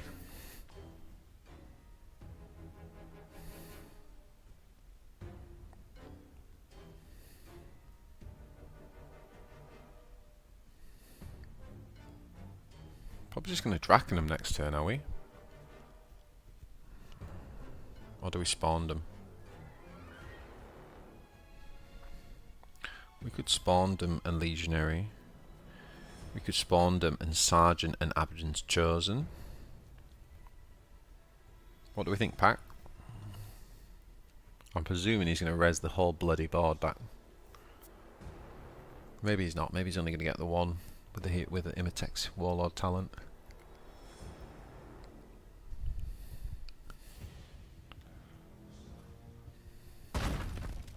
Yeah, 3i bad 16. If you're still around, I strongly recommend you giving this game a shot for sure. Nice time to jump in, to be honest. Patch just landed. It's pretty good. You could pick pretty much any faction. I'd say Orcs are probably tier 1. Necrons if you want to go control.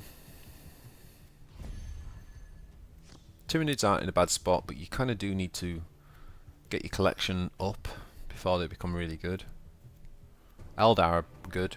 Eldar are the most balanced and fair Legion. They're sort of like in the good tier, but not over the top.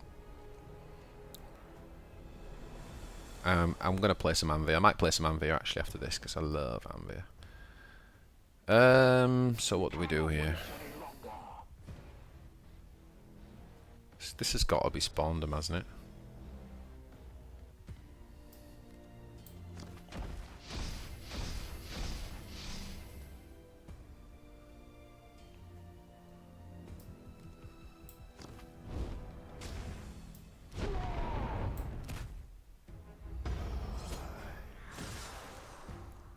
Yeah, we had to spawn them here for sure. Kill all this shit off.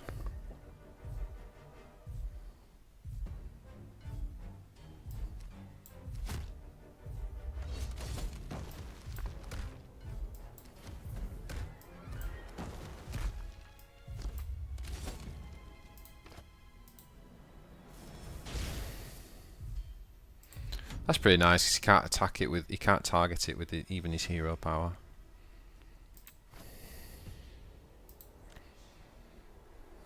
Obviously you can just use a flanker, yeah.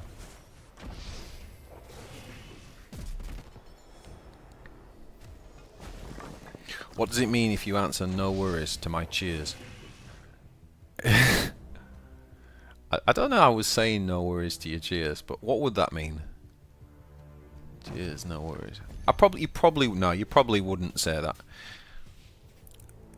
Like, even as fucked up as like English people are, like, we probably wouldn't say that. I think that's a... I think I was probably on about something else, to be honest. Tell me you die. Yeah, okay. And we've already seen one Praetorian, right?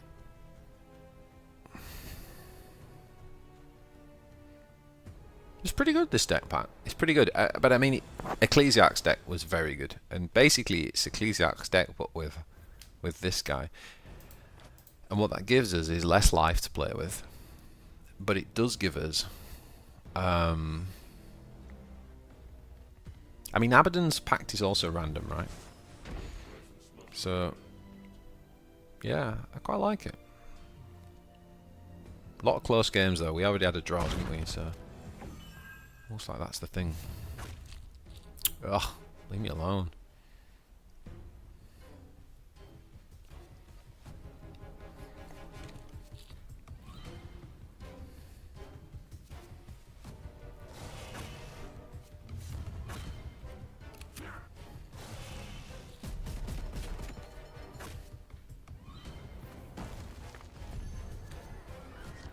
We're playing a beta version.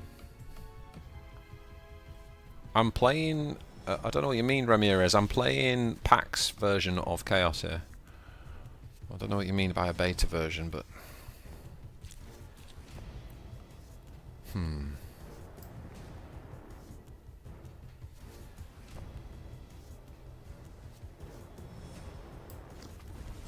will see your blood flow.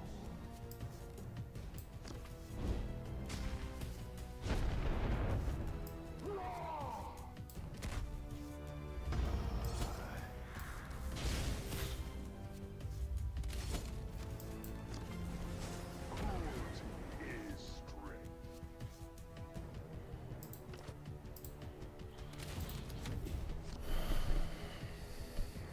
Game's not updated yet. Oh dear.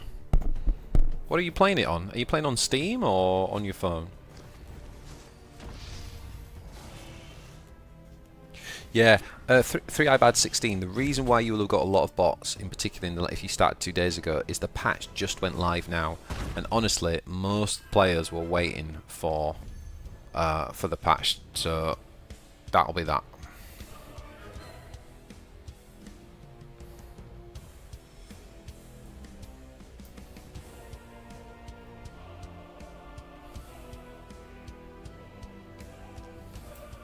Do we just go... oh, man. Do we just play the veteran and play Drakenham here? I don't feel like that's correct though, is it?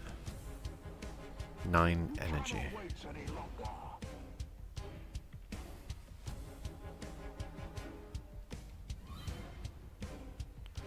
3, 5, 7, 3, 6, 7, 8, 3, 6, 3, 6, 7, 8. Maybe.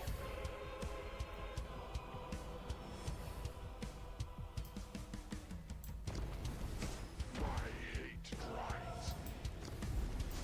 Such sweet company.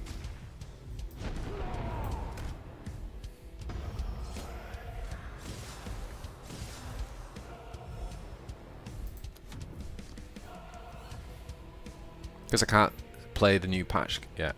That's strange. I don't know why you can trigger the update manually on your app store. Yeah, if you go into your app store and just search the game as though you didn't have it downloaded, that could be a thing. Ah, we lost. We lost. It's quite a bit of Imatech, isn't it? Okay, well Pax, I do like your deck. I do think it's good. And I do want to play more of it, but I want to move on to something else if that's okay with you. So we played Imatech, didn't we? Yeah, I think that's pretty cool. I think it's a pretty cool deck. I don't know if it's better than the Abaddon version, but it's still pretty good. It's pretty good. Okay, so what do I want to play now? Let's have a think. What were we talking about? Do you know, I think I want to play Anvia. Should we play some Anvia, boys?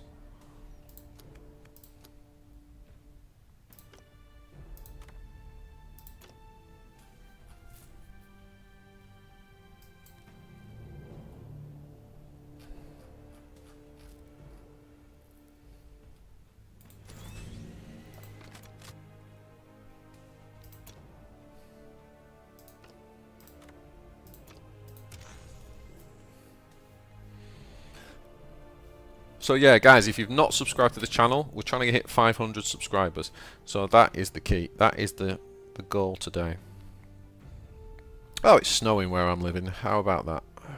Snow, snow, snow. Snowy January. Let's have a look. Have we hit 500 yet? We've hit 500, boys! Let's give away a pack. Let's give away a pack. What are we going to do for 500? So... give me in chat, I want everybody to give me a Y or an N. Y for yes, N for no.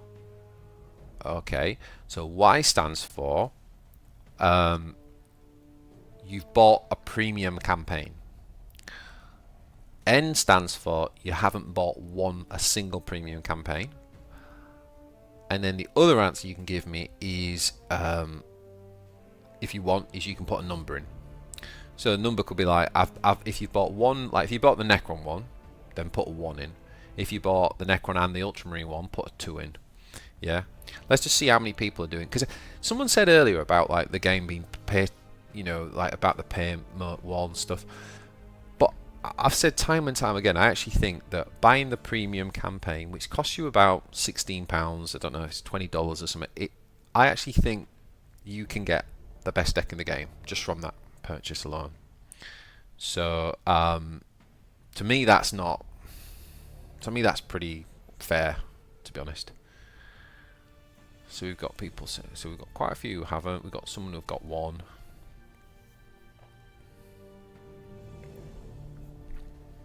Okay, while you do that, I'm gonna top up. What do you guys think to I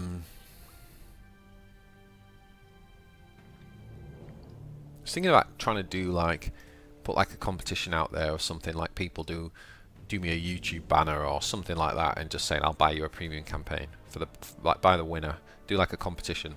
But the only problem with that is, like, if you're really good at that stuff, then you're really good at it.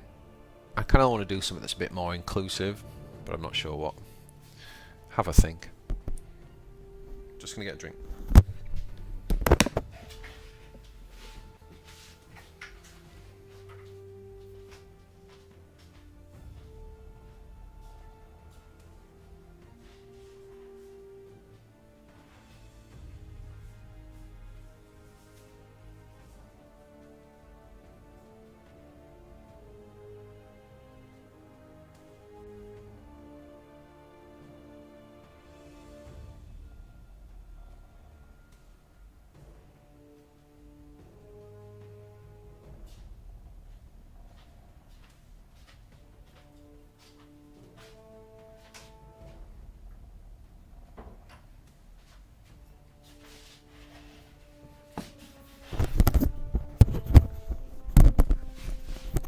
Let's bring the bottle to us.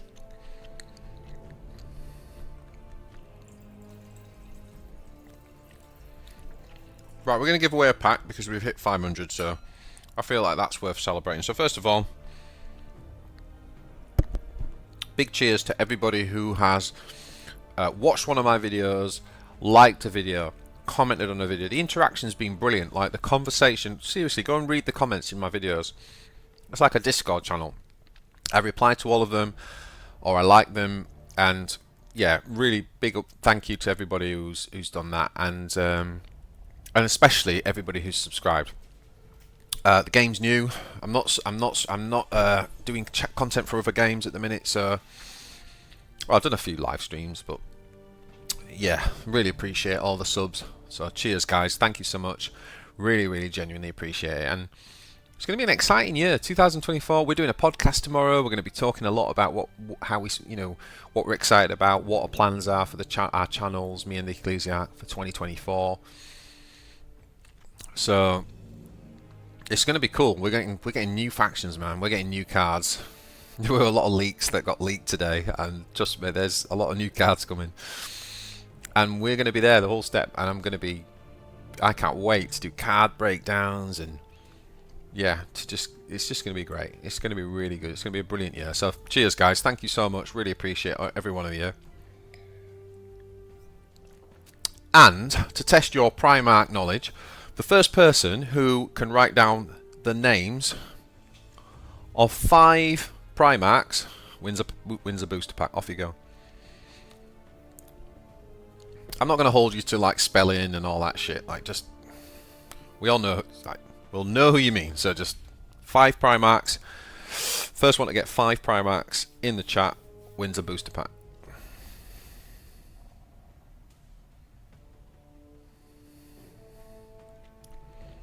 Steve, then I'll tell you. Well, okay, I'll tell you where the leaks were. The leaks are on the Discord, right? But honestly, if you want my advice, so this is what I saw them, and it was like this. And then I am trying to delete them from my memory, if I'm honest with you, because it sounds really cool. It's like, why do you want to do? We don't even know. They've made a mistake basically when they patched the game, and they immediately patched this out so people could go on to, for example, the Tyranids. If you put in the, if you went like this, look, if you went like this, if you went into collection, went into your filters, and took off the ones you don't own and put epic Tyranids, and they've cleared it now, they've sorted it out, but basically there were loads of cards that showed up. Now, we don't know whether those cards are going to be out next week or in 6 months. So what's the point in, why do you want to see them? Like, I want to unsee them. And I've already forgotten a lot of them, and I'm so happy I have, because like, I want to get hyped, man. I want to enjoy it when it comes out. Like, what's the point ruining it for yourself? You can't do anything with them now. But if you do want to see the leaks, they're in the Discord channel. If you're not on the Discord, go and join it.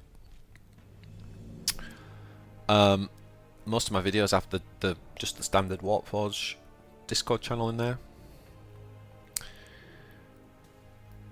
So yeah, there's about 10 Tyranid cards in there if you really must see them. Right, here we go. Who has got 5 Primarchs? Let's have a look. So Zachless has got Lorgar, Horus, Magnus, Russ, Leman Russ, and Dawn. Yes! Garen's gone for Gilliman, Russ, Alfarius, Horus, and Dawn. Memo's gone for Primarch 1. Primarch 1, 2, 3, 4, and Aggro. I do like your style, Memo. If I could give you points, style points, you get style points. But it looks like Zachless 42 was the first to do it. So Zachless, if you drop me a message in, just DM me in Discord, and I'll send you over a free booster pack, my friend. Well done. If just for fun, if people want to continue that, like see if we can name all the Primarchs, that could be quite interesting. Steve says thanks. Sean says Abaddon, Tervagon. No, just a few seconds. Yeah, that was pretty impressive, Zachless. Pretty impressive. I'll take the style point, says Memo. Memo, I think you got it. Primarch 1. That's made me laugh, man. Right, let's play a game. Let's play a game. What were we doing? We were going to do Anvia. Now, Anvia. Let's talk about Anvia. Now, this deck is one of my favourites in the game, and I've tweaked it a little bit. So what I'm doing at the minute is, I think the meta has slowed down a little bit, unless you come up against hyper aggro in terms of like the big aggro decks we're going to see are this one. This is horrible. If you just want to climb ladder really fast, go and play this. It's horrible, and people will come round to this. Maybe even a better version. This is a bit of an old version, but it's horrible. And then you've kind of got the Uriel version we were running, and this is still to be tweaked. And I want to come back to this in a bit actually, because we just made a change, didn't we? We put Calcius in. Outside of those two, I think the meta slows down a little bit, and I think that's what lets Anvia into the meta. And I love Reclaim the Stars. I love this. This is one of my favourite. Oh, I just love this style of gameplay. It's so cool. It's not really a control deck. It's more of a. It's actually more of a mid-range deck. People call it control Eldar, but where's the? It's not really a control deck. It kind of is in the sense that you do use your resources to try to control the board until you kind of tip the corner, so I can kind of understand that. But it's not a pure control, not in the sense of like what you can do with Necrons or Orcs, but yeah, I think it's more of a mid-range deck. Now the thing I just changed is I dropped a Crimson Hunter because I was finding that this card is like, I don't know that we need two of them anymore. The two Crimson Hunters were a hangover from the Ultramarine meta a couple of months ago in November, and this was brilliant because the Ultramarines all ran the double 6-drop flyers, and then this would come on and just kill it instantly. So unbelievable. Not really the case in this meta, so I've just dropped one and put a second evasive maneuver in, so we've got double heal, so we can add, we can add 10 health to our pool. That might not be right though, but let's give it a go and see.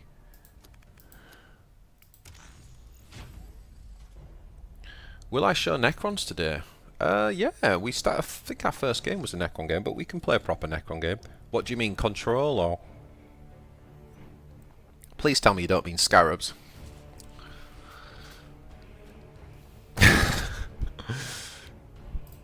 Okay, we're going to get rid of all that.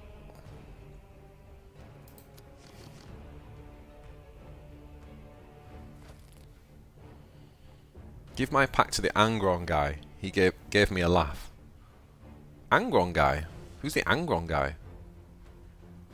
Do you mean the guy? You mean Memo, who said Primarch 1, 2, 3, 4 and Angron? Okay, well if you're happy to do that, it's your pack. So I was gonna say not sure about that because. Oh shit! What happened there?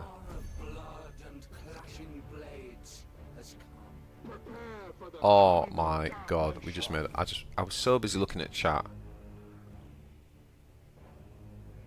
Oh shit. Memo, you better enjoy this pack because I've just fucked this game up already. Oh god, so annoying.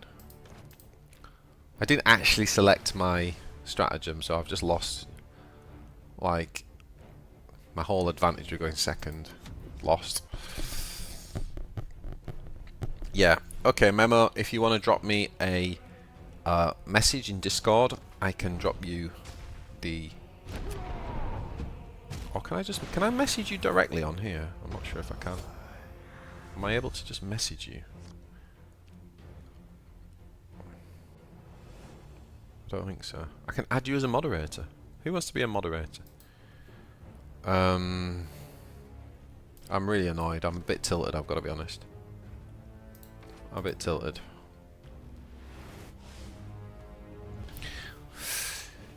Oh god, it's such a fun deck. There's quite a lot of decks that I really enjoy playing. Maybe I should make a video on my top 5 favourite decks to play. I wonder if that's something. But yeah, Memo, if you drop, if Zaxless is happy to give you his pack, if you drop me a message on Discord, I will send you the code, my friend.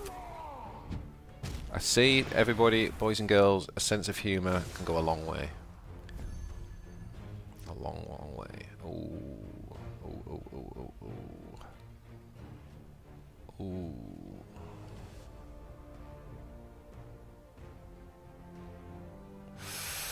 Ugh. God, we can't deal with that, can we?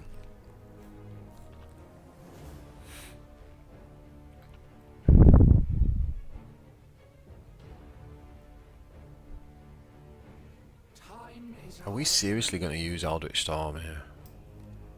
I think we have to. Oh no! Oh no! Oh, okay. I'm quitting this game. I'm so tilted. I'm sorry. I'm sorry, boys. Like, first of all, I didn't even pick a stratagem. No. Yep, have your 32 points. Move on, move on, move on, move on, move on. Deep breath, everybody.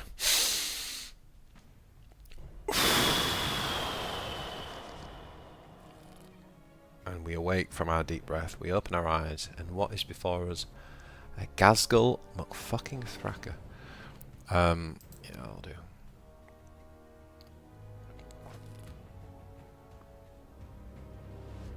Yep.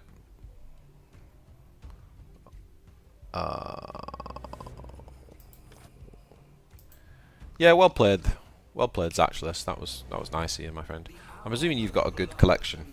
You're giving away free packs. Right, who's messaging me? Let's check it out. Maelstrom says thank you. Awesome. Not had anything yet from Memo. What are we gonna do? Get rid of the 5 drop, because obviously on a Reclaim the Stars, 5 drops and then 0 drops, so they're almost like the ideal targets. Next turn we've got a proactive and a reactive turn 3, so that's good.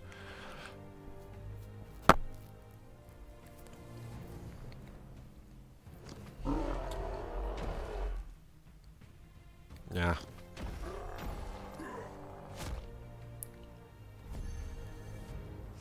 Still going to play the proactive one because the 2 Shuriken will kill this next turn.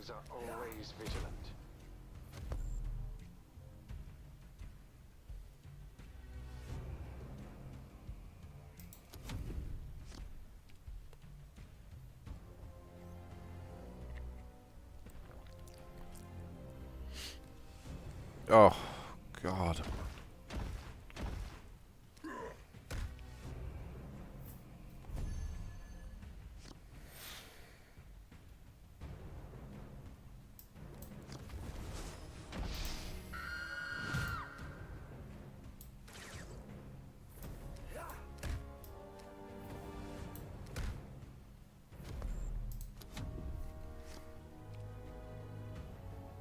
I love the Eldar tempo when you hit curve though. It's so good.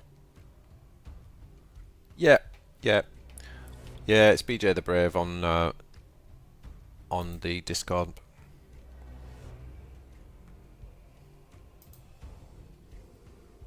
I can't believe how many of you are not on the Discord, by the way. Come and join the fun, man.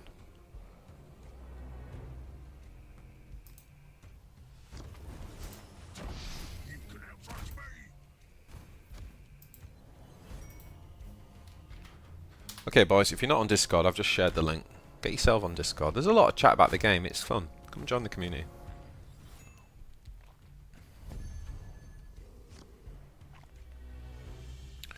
Okay, boys. Now then. This is the turn where we've got options, right? There's 2 things we can do. We're looking for a passive turn like this to play 2 of our cards in hands. Can you guess which ones they are? So one would be Dance to Death and one would be Infinity. Now, I'm actually going to play the Infinity because, first of all, we've got 5 energy, not 4, so it's more mana efficient. And second of all, we don't actually have anything really worth trading off right now with a Dance to Death.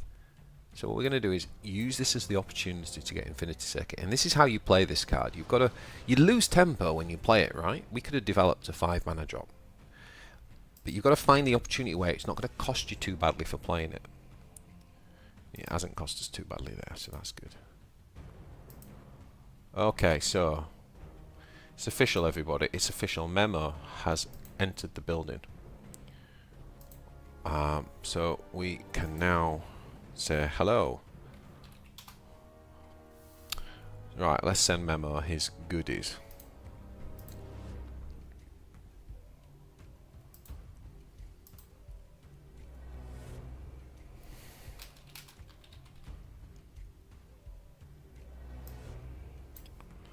So, well done, Memo, for having a sense of humour and not knowing 4 out of 5 of the Primarchs. The code is now with you, my friend. May the code be with you. I'm not even looking at the game, but it does not sound good. I heard that spanner going off. Something. There you go, Memo. Oh, what the? You see, and now that's cost me. You see, that's cost me for being a greedy bar steward. So, what are we gonna do here? Time is our enemy.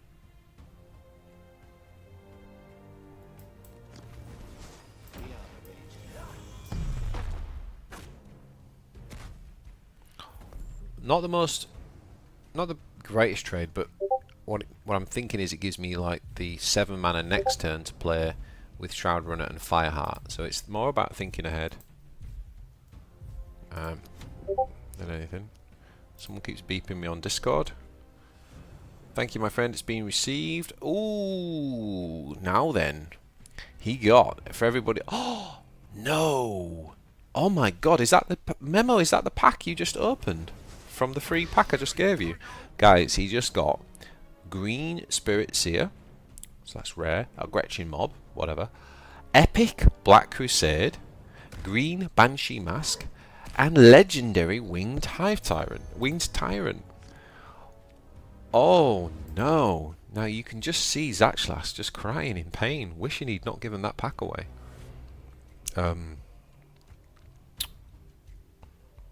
Yeah.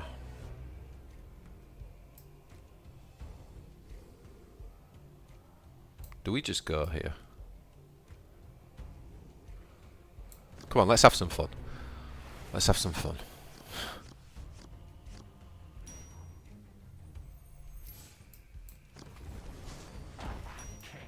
Look at this, boys. Look at this. It's the most satisfying thing in the game.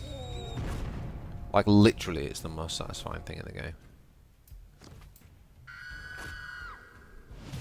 I absolutely love this shit.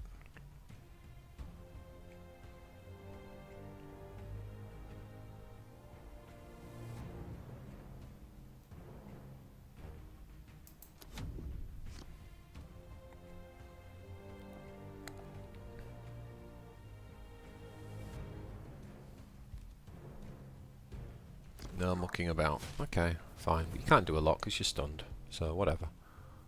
We're going to kill you with the Shroud Runner next turn, I think, my friend. How do you feel about that? How do you feel about that? And we're going to heal, so we're not worried about that either. Love this deck. Love this deck. Love it, love it, love it.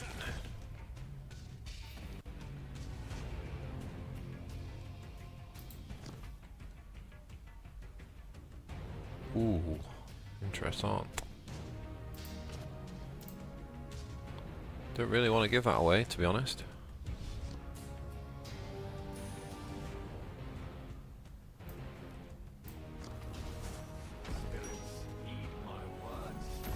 Okay, we're not playing anything else because I'm worried about Will of Gork.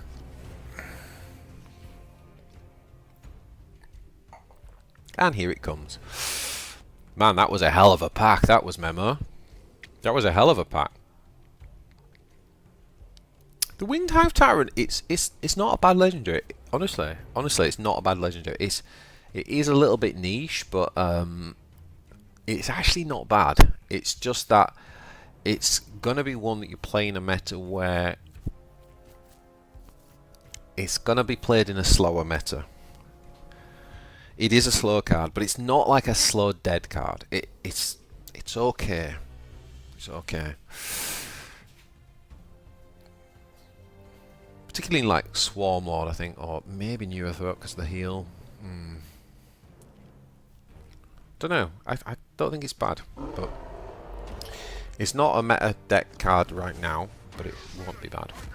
Why Swooping Hawks? That's a good question. See, that's what I like. I like good questions when we're live streaming. I'll tell you about the Swooping Hawk in a minute. So, okay.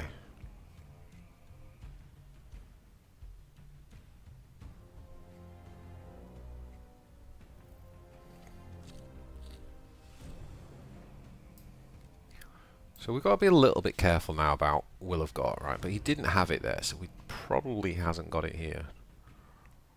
Time is our enemy.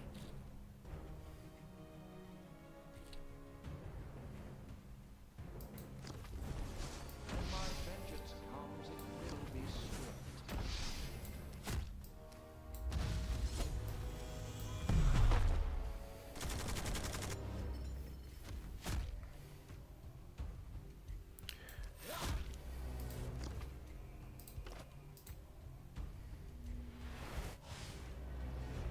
So if you think about the 3-drop slots, which are important, they are very important because there are many games in Anvia that you have to keep up with tempo, right? And so you have 3 options. Well, you have 4 options, but one of them is kind of like the Flyer, not this guy, the other one. The Viper. You're taking that anyway, not the Viper, the Shroud Runner. The 3 proactive options you've got are the Warp Spider, the Striking Scorpion, and the Swooping Hawk. All good cards, but they do slightly different things.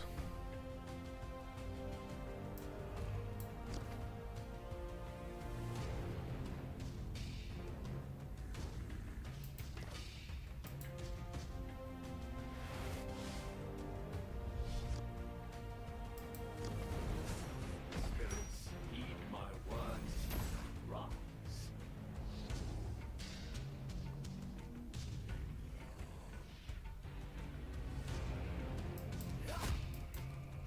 He's just used Will of Gork, hasn't he? So let's apply a little bit of pressure.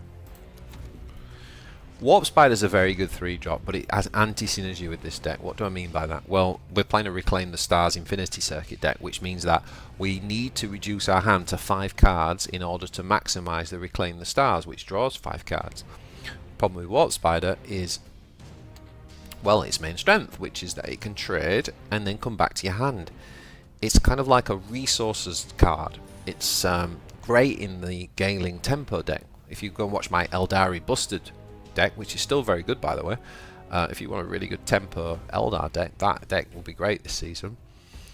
Warp Spiders are in that, and it's really good because that deck runs out of cards, and what Warp Spider does is it essentially kind of gives you card advantage. It kind of comes back to your hand. We don't want it in this. Anti-synergy. We have to play our cards out of hand because we need to get down for the, as I said, the Reclaim the Stars combo, which leaves you with Striking Scorpion or Swooping Hawk. Yep, Zackless has got it. That's right. That's what we're saying. Exactly. Exactly. Have we got lethal?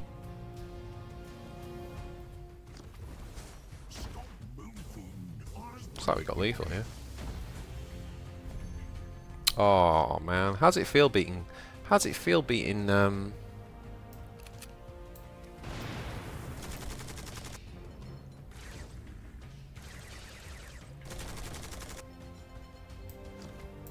How's it feel beating Gazgul up? Oh, there we go. I do love this deck. I'm going to be playing a lot of this deck this season. One of my favourites in the game for sure. So Anvia, we're 2 and 2 against Gazgul with this deck, by the way. Sorry guys, I'm really bad. That's why I don't stream all the time, because I'm really bad at like actually having a congruent conversation whilst drinking wine and relaxing and playing card games. What are we playing? Playing this one, aren't we? Yeah, so I do run the Scorpions. The Scorpions have stealth and can therefore you trade with most 3-drops if your opponent develops. If they don't, they keep you ahead. Problem with Scorpions is they're vulnerable to AoE type stuff, and obviously we've got the buff with Harken. It could right now it might end up being correct to play double Swooping Hawk, because Swooping Hawk doesn't have that. It doesn't have either of the problems of the two we've just described. In addition, it's a flyer. So it's a flyer with 3 health, so it's not down to those 2 blast things. Great against Chaos, right? Chaos, all the flankers don't have ranged attack. Good against Swarm Lord, same reason. And, you know, it still gives us a Waystone, which is what the other 2 do. It gives us a Waystone. It's still got 3 attack. Okay, it hasn't got Shuriken. So it's got 1 less attack than the Warp Spider. But it's ranged attack. So there's pros and cons to all of them. They're all very, very quite even, I think. Beating Gaz with this deck is nice. Yep. Yep, sure is. Sure is. So I'm at 62.5% with this. Played 8, won 5, lost 3 at the minute. Should we play another one? Let's go.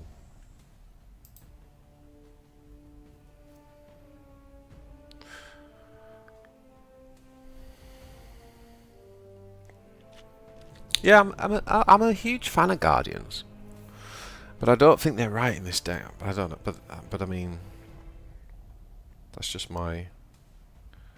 Thank you to everyone who's subscribed, by the way, on this on the stream. I know we've gone up about another 8 or 9 more subscribers. I probably need to, like, can you do a thing like you do on Twitch that sort of tells you when you get subs?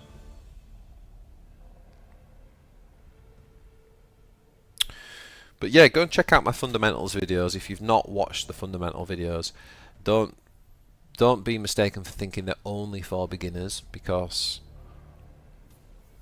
even though I've called them fundamentals, I actually have gone into some more advanced stuff in there. So definitely go and watch some of the. By the way, guys, this is because I've turned bots off. This is what this is. What would you rather? Would you rather me just sit and wait and turn bots off, or would you rather see gameplay? Because I'm happy to do either. I don't care. Oh, we got a game. We got a game.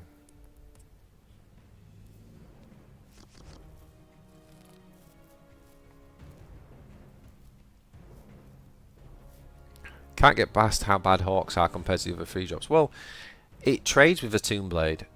The Toonblade gets a Remnant. We get a Stone.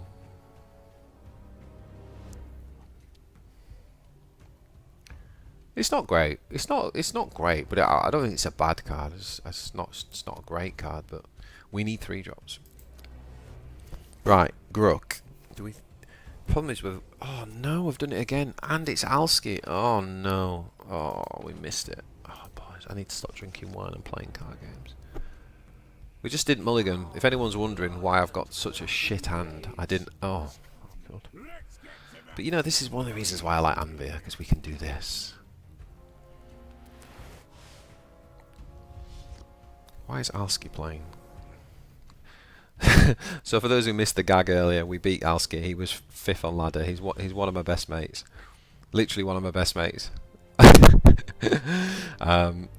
He was one of my ushers at my wedding.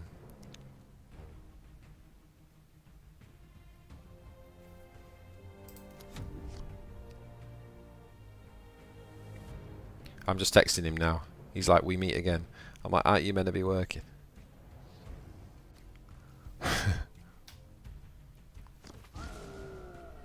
Oh no, don't get me wrong. I'm not arguing that Swooping Orc is better than Toonblade, but I'm just saying that.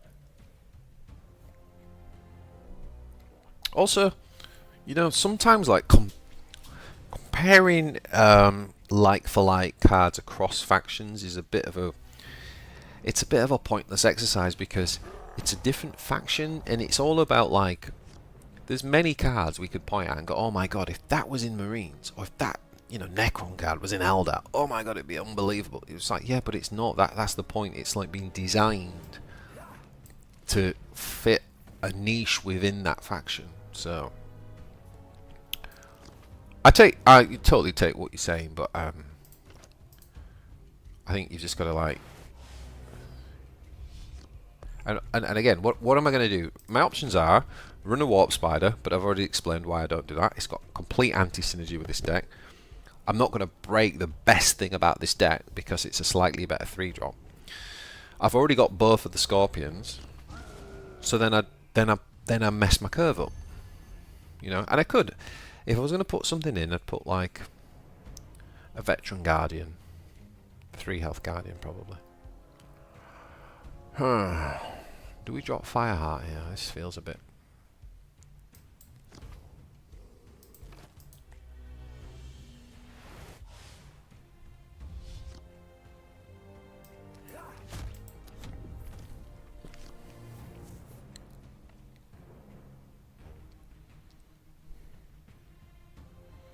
I think what we do is we go Spirit Seer or Blade on 5. Hope we can play Circuit on 6 and then reclaim the stars on 7. Yeah, you could go Guardian Defender. It's very rare you get to attack with it.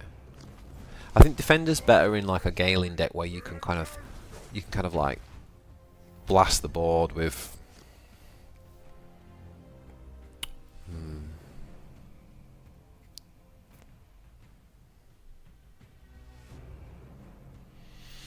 I was going to play this, but I don't think so now. Spirits, heed my words. Rise.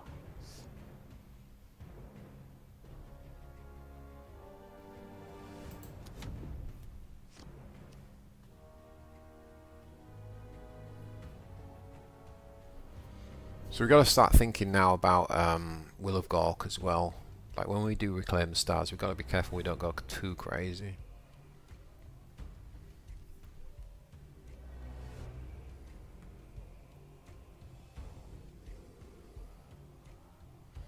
Hosh, playing your mid-range chaos now with Harken. Well, it wasn't mine; it was Pack's deck. But yeah, good. I'm glad it's working. It seemed okay. The only thing I'd say is like one thing I think about this game is that the lords that have 35 health. Honestly, that 5 difference is quite a lot. It's really quite a lot.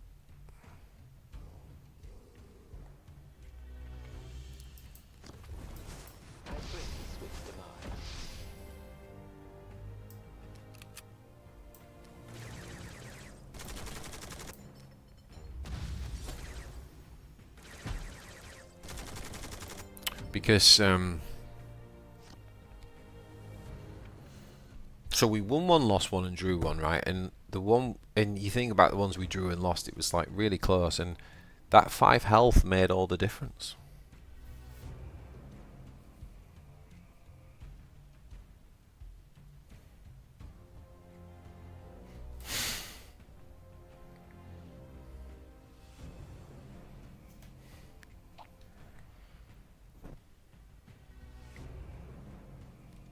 I can't help but wonder whether Abaddon would just be better, but I don't know though. The blast thing is quite powerful. Oh, right, is that the second one of these fuckers? Right, so boom, Dakash Snazwagon. Yep, so he's used 2 of those. Someone keep count for me. Right, here's an opportunity. Look, here's an opportunity to play our Infinity Circuit. Can everybody see this? 33 health. Yeah. And we're going to put back the Howling Banshee because the reason is that if we get that discounted, that's better, right?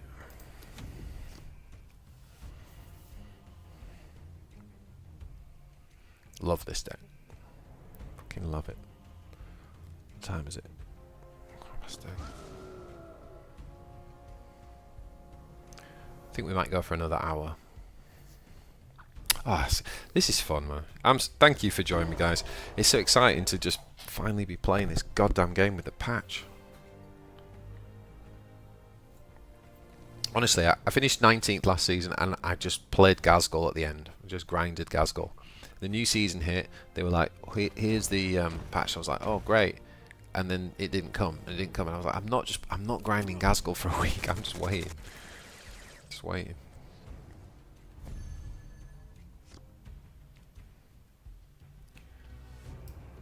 3, 6, so that's no good. So we can't play Reclaim the Stars here. So we need to play 2 units. So let's play this. And let's play this. When the wind cries, retribution has arrived. Right, do we think this is going to be Will of Gork? If he Will of Gorks here, that's fine, because then we can reclaim the stars.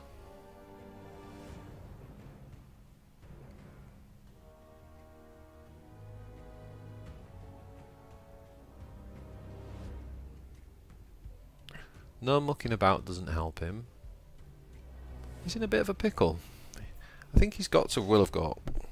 That board. BJ, are you also playing 40k tabletop of some sort? So, if you weren't here earlier, I used to run a games workshop for 8 years, and I used to play on the 40k tournament circuit, and run a podcast called 40k UK with a lot of the England ETC team. So yeah, played the game for a long time.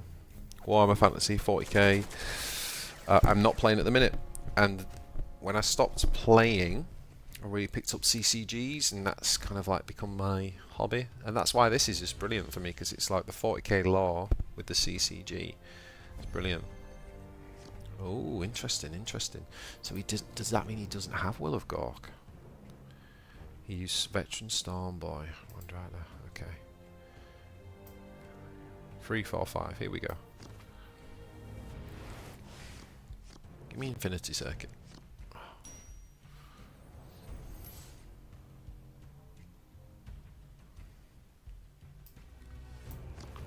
Okay, what we're not doing is we're not overplaying into the board here. I like that for 6 though.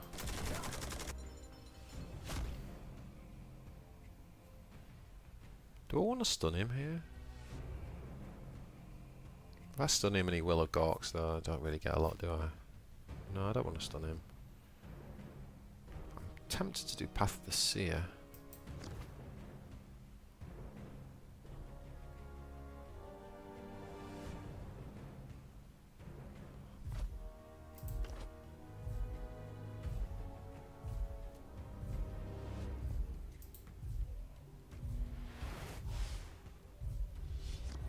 I've put the Storm back because one,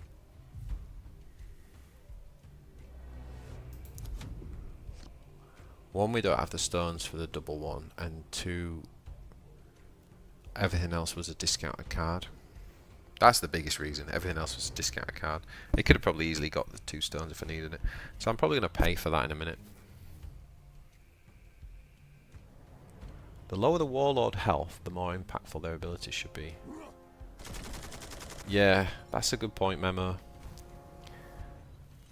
I keep wanting to do an Obi-Wan control deck. I've got one that I'm kind of working on at the minute. It's the first game we played tonight, but I need to work on that, I think. Got the balance right with it.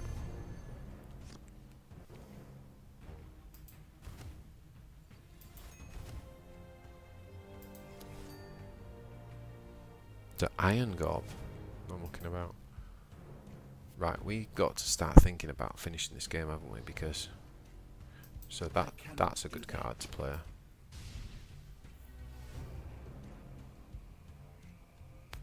And this is a good card to play.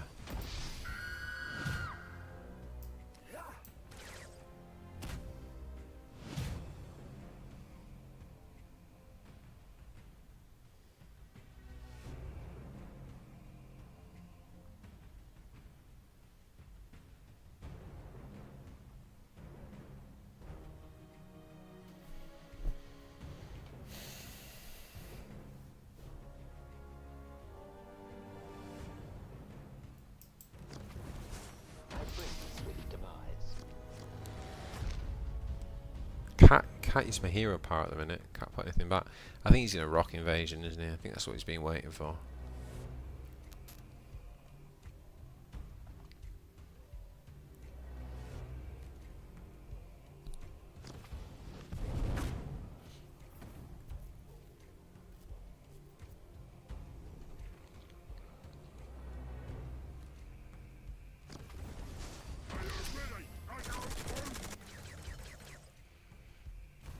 Okay, this is feeling like a Hemlock turn.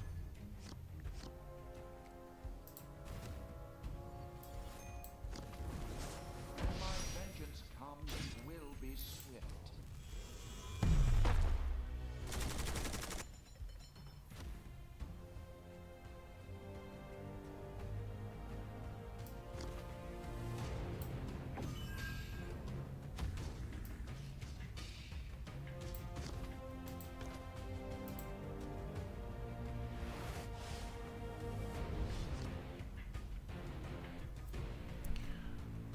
Do we want to put the Vengeful out?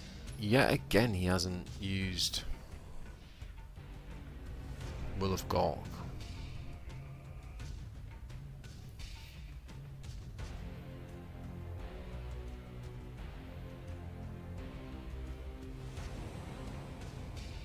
I feel like we're wasting it. But obviously, if it was to Rock Invasion, we'd be pretty screwed. Let's do this. This should be the tempo play, but we lose badly to Rock. Let's just do it. He can't play Rock Invasion with this, but if he has got the Will of Gort and he's just been saving it and saving it and saving it and saving it, I mean, fair play. I mean, yeah. Oh fuck me, he really held on to that, didn't he?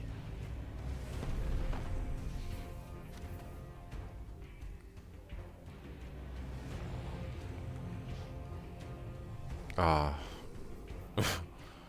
Maybe we shouldn't have played that. That's easier said than done, isn't it? He's postured as if he hasn't had it.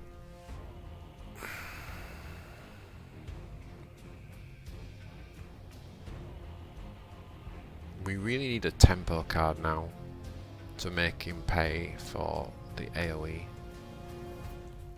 Obviously we've got Banshee at the minute, we haven't got much else. Orcs is life for turn things.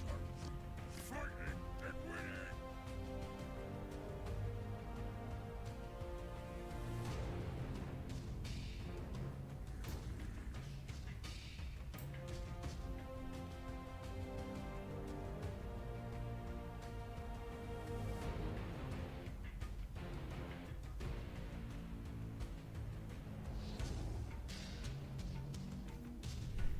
Time is our enemy.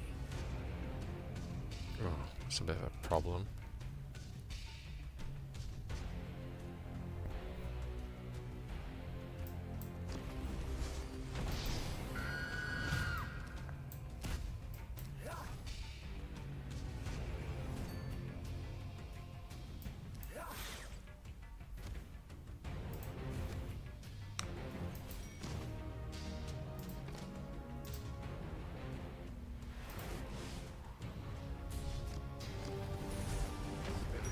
Heed my words.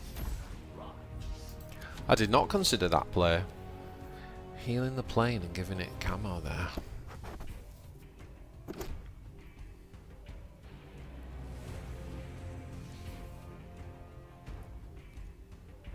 Here comes the rock. Now the big question is,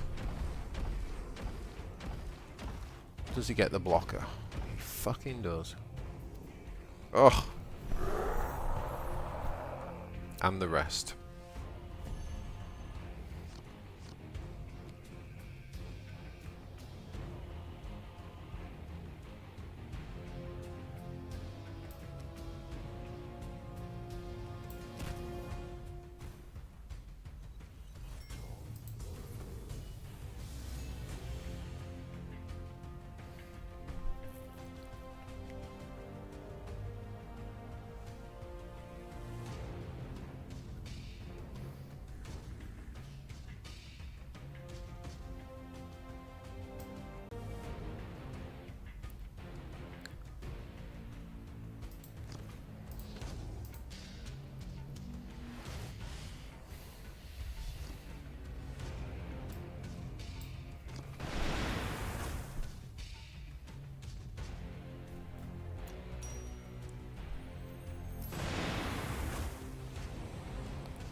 Ja. Nicht gut. Nicht gut. Okay. We said we were going to try this with the Calcis, didn't we? Let's try this. I don't know. It's a difficult one for me to put on stream, that one as well, because there's a lot of thinking involved. And as you saw, I just ran out of time. And I'm drinking. It's just a combination that is only going in one direction, boys. And that is downwards. But I do think Anvia is very good right now. And if you can concentrate and stay sober... Anvia is playing again. What did we play against? Hold up a second. Fucking hell. 2, 3, 4. We're going first. 2, 3, 4. Let's give it that. So Anvia just played against Grok, didn't he? Won and lost. Okay. Yeah, I actually do think it is a good deck. I think it's... But then, you know, the good thing with this season is there's a lot of good decks, guys. That's the beautiful thing. A lot. We're empty. We're out. Win rate's about to pick up.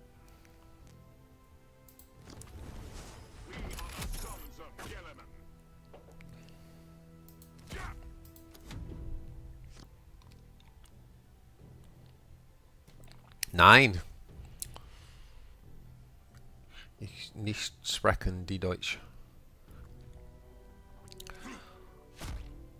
Mein Lieblingsfach. Mein Liebling. Oh, I don't know how to say faction. How do you say faction in German?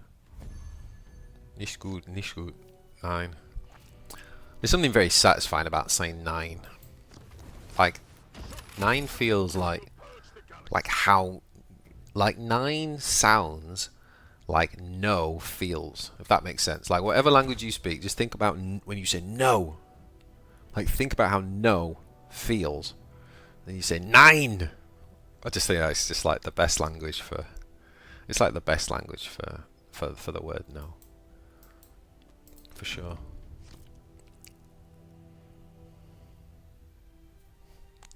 Nine.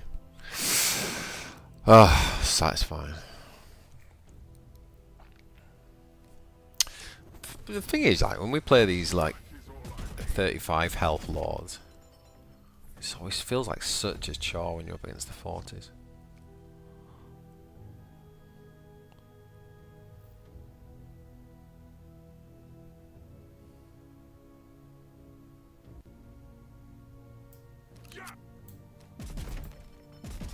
I know, there was other things we could have done, but it would have been fucking awkward.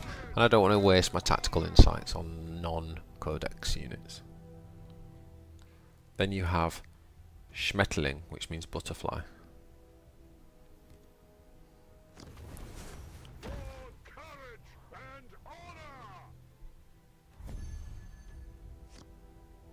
Fraction. Ooh, boys, fucking boys. Oh, shit, boys. Look at this shit, boys. Are you looking at this motherfucking shit? Sorry. I aim for this to be a PG stream, and then somebody in chat made me go and get red wine. Who was it? Was it you, Memo?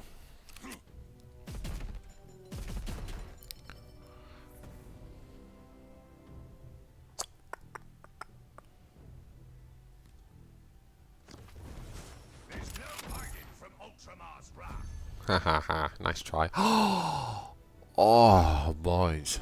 Boys, are you ready? Are you ready? What the fudge was that? Look at these combos. Look at these combos. Oh, boys. It's just so goddamn delicious.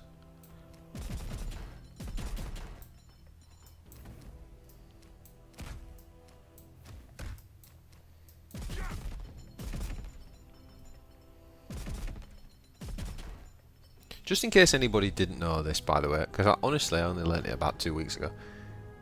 You can't see it at the minute. If you look at the bases, nothing's glowing green. That's how you know if you can still attack. So you can see his lord is glowing green around the bottom there. I know like 95% of you will know this, but honestly I didn't know until about 2 weeks ago and someone pointed it out. That's how you know that they can still attack. Do I prefer this librarian to the librarian one? Yes, in this deck in particular, like this deck, he's absolutely the best aggro guy now, 100%. I think Calgar's the best. I think this guy's the best with the aggro, and I think what Tigerius is he's like he can kind of lean into lots of different directions, right? So one of the things Tigerius arguably is best at is the vehicle build, and I shall tell you why in just one moment. But first of all, check this out.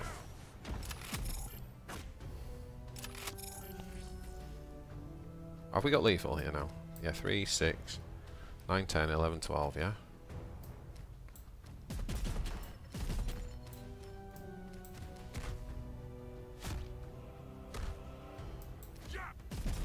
GG. Yeah. Yeah, Mason, exactly. You got my last name, by the way. Yeah, I didn't really... It was someone on streaming pointed it out to me. I was like, oh, okay. So Uriel now, we just played against... Who did we play against? Martin, yes, wasn't it? Calgar 1. Yeah, so what I was saying is... let's have a look at the Marines a second. I think that...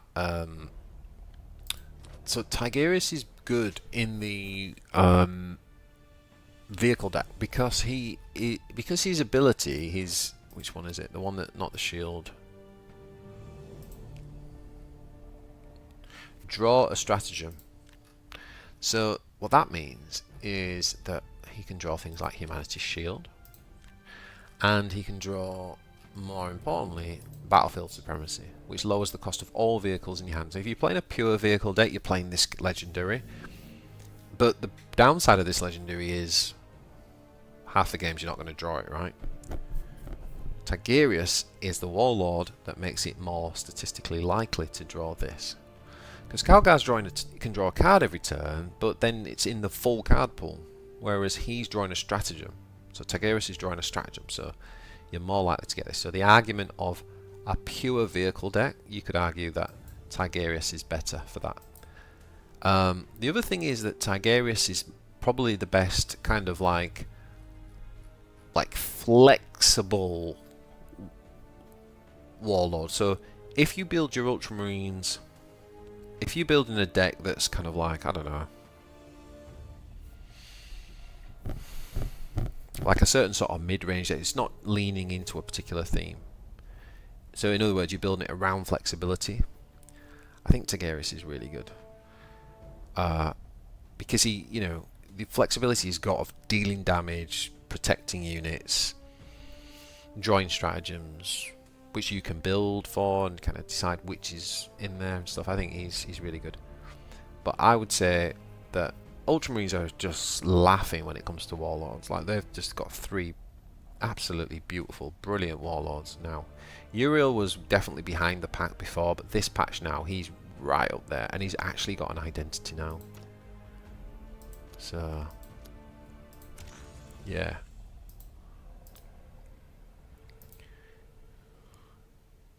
He makes spending all your mana for Codex easier too. Yeah.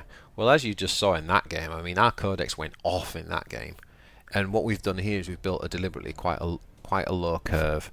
But I think Zaxxlus's point is that Tigerius is good for that, because Tigerius can kind of use his hero power to his warlord talent, sorry, to kind of play 0, like 2 energy cost, 3 energy cost, or what is it, 6 if you play the shield or something. So yeah, it's a good point, Zaxxlus. Algorithm here, by the way. Fun stream, man. Mason, thanks, buddy. No, I appreciate it. Yeah, we've just been waiting for the patch, basically. Like most people, a lot of people have. So, Memo, I still can't believe you today. I ask you for 5 Primarchs. You give your answer is Primarch 1, 2, 3, 4. Zachless kindly finds you funny, gives you the pack, and you open a fucking legendary with like an epic in there and 2 rare. I mean, like, that was a hell of a pack you got. Hell of a pack. This is a weird hand. This is a very weird hand. I think we're just going to get rid of it all. Okay, positioning might matter here, because we're playing against the boom. See, this guy could be really good against us with the blast. Take down those traitorous guards.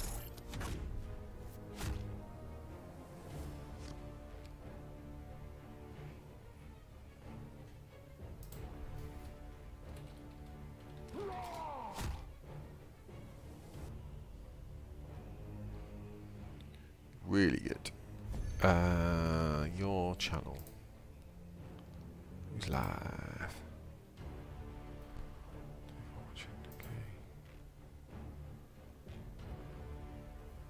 Okay, so I've just gone on. I can see that Dwayne, Zachless, Andrew, and Memo all have subscribed. So, guys, thank you very much. Welcome to the channel. Thanks for your subs. And yeah, check out some videos while you're there. Like, not now because you're watching this, but afterwards, check out some stuff. I think what we're gonna do here is drop him anyway, get the ping, and then I think we're gonna go like this because we don't want to get hit by the blast. Kinda have to keep up with tempo, so you have to play your flankers a bit differently here. Yeah, it was a roller coaster. I guess the saving grace was they weren't commonly played cards.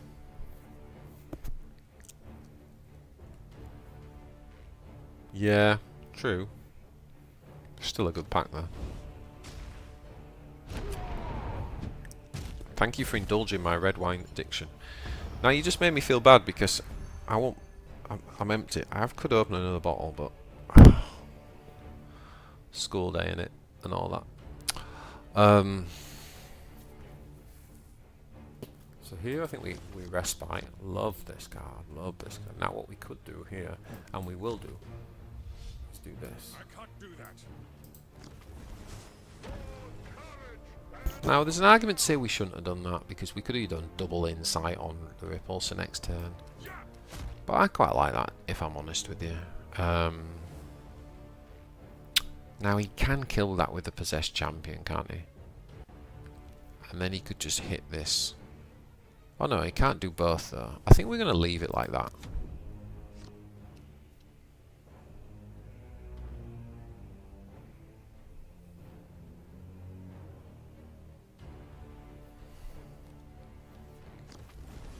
I strike from the wall.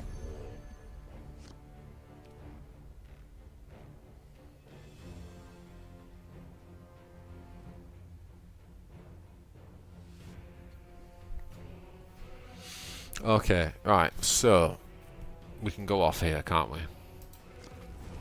There's no hiding from Ultramar's wrath.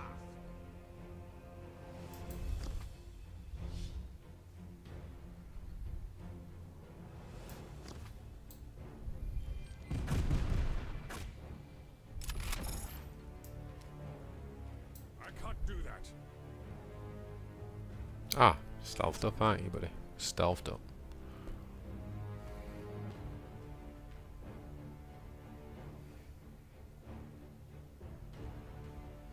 Yeah, yeah.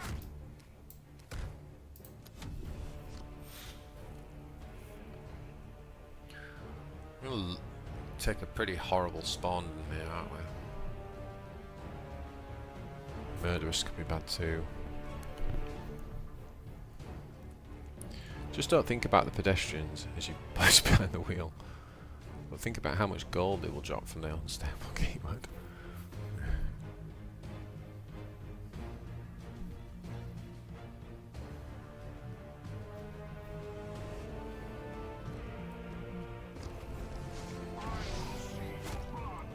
Now he plays it. Now he plays it. Okay, take the 3 damage on there, that's fine. I guess you're going to kill the rhino. That's okay. Kind of okay with that. I'm not going to lie. That's all you got. I'm kind of okay with that. Because here we now go like this. We keep the pressure on you.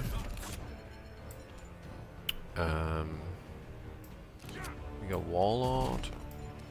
Kill you, hit you. Man, this deck's really good. I definitely think this is correct. This is much better. Might even be that 2 of them is correct. You could run a Dreadnought, but I think actually you don't need to go that high. I think this guy's good. This deck is very good. I think this deck... I'm trying to be really careful about recommendations. You know, we've only had the patch for like half a day. But I do think that Uriel Swarm is... It's going to be a good deck to climb with this season, for sure. Once you get your head around it.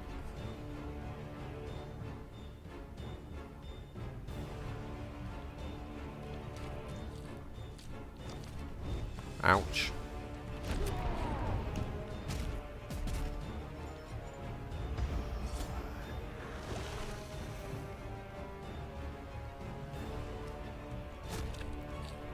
Okay.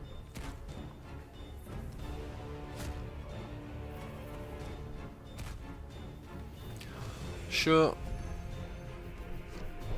Oh, man.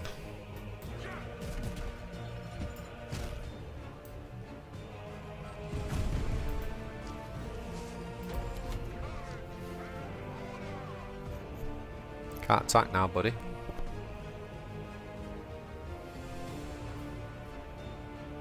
Can't attack.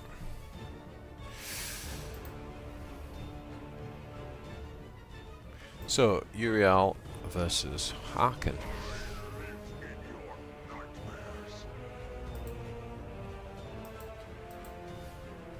Positive win rate. Honestly, I'm tracking all my games and stuff. I'm at a 60% win rate, which is very good for Uriel. I think it would actually be higher though if it wasn't for... I think it'd actually be higher if I was running this from the start. I've tweaked a couple of cards. I definitely think this is better with Calcius. Is it even worth putting 2 in? That's the question.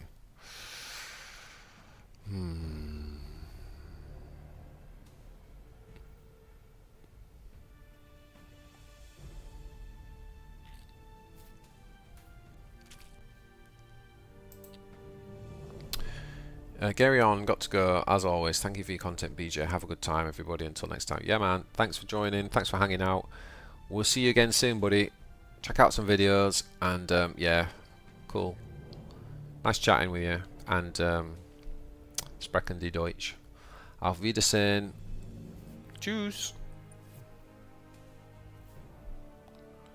Aggro deck's not my preferred playstyle. I like mid-range or control. Yeah, me too. Yeah, I really... But I find aggro decks quite challenging. Like, I like the decision making in them. That they're not mindless. I mean, you know, my Calgar is a lot more like mid-rangey. Play a bit of that if you want.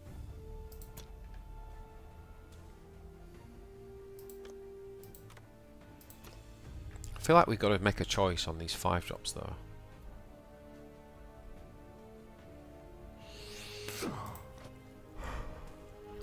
Some people said they liked the Impulsor more, didn't they, over the Polexis. I'm not sure, man. Polexis has done so well for me. But we'll try it. We'll try it.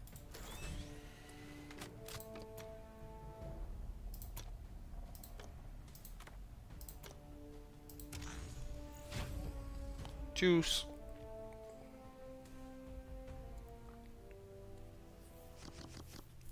Juice with a capital T. Okay, we're playing against Neurothrop. So, 9 Inspired Retribution is good against Tyranids. I don't think we're going to need this. Ooh, it helps me with the gene still, doesn't it?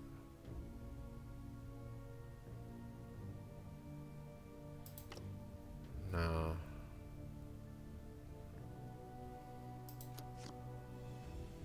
It's Demos as well.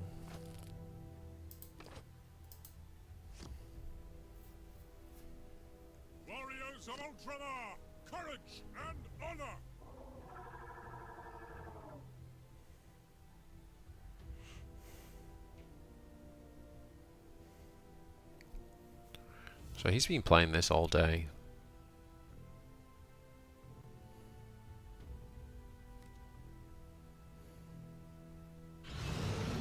Probably should have thrown Antonio Kronos back, actually.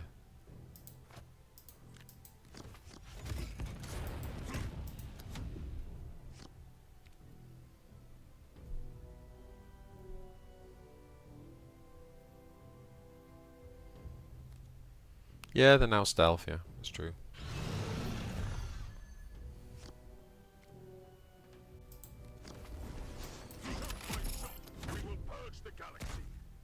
I think I might Hive Factory into the Impulsor next turn.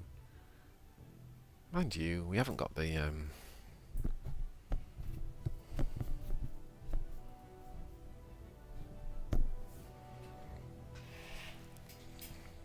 to plug my phone and it's about to die.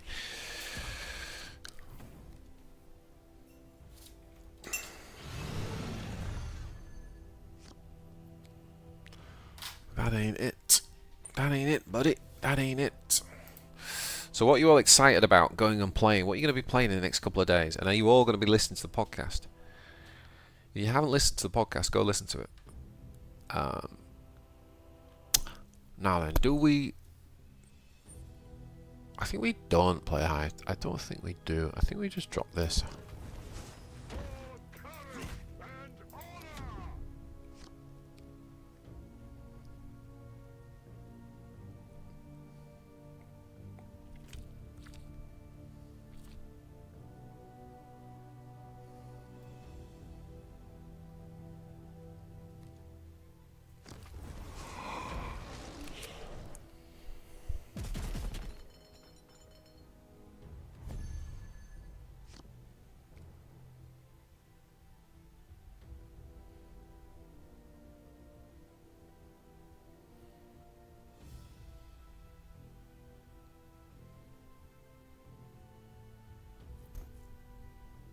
There's a few players I'm thinking here. One is to play Kronos because I don't think he can kill Kronos here.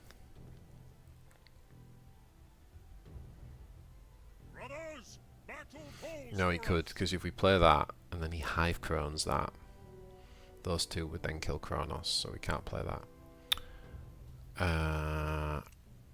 We can just kill this, or we can play this.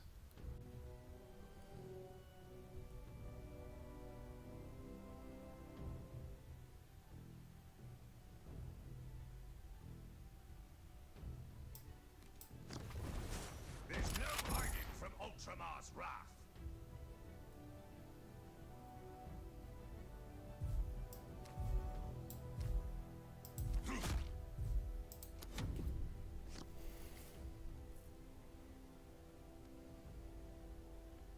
Part of me wonders whether we should have attacked there. If we're expecting the Hive Crone, he does run double Hive Crone. Wonder if we should have got the 4 damage on the face. Or on the Cranifex.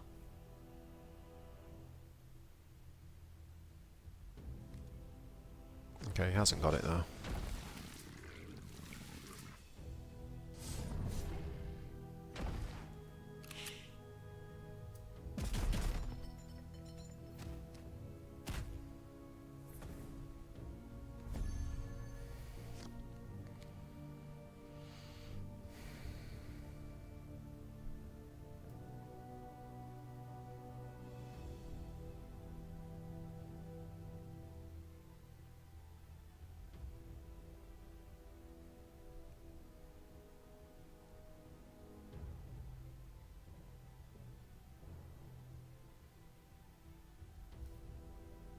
Brothers, battle calls for us.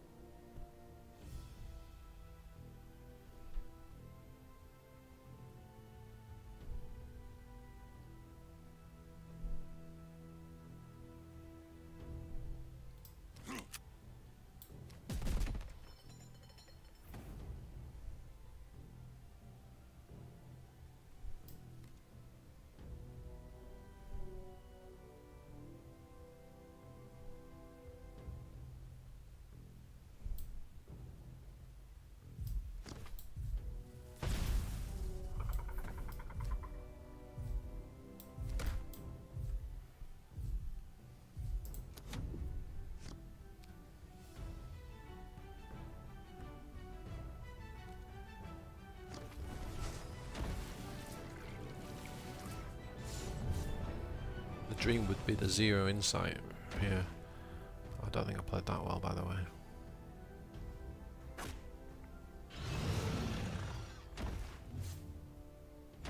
What did he play? How did that end up on 8 health? I missed that. Oh, enhanced organism. Yeah.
Ready your jump packs?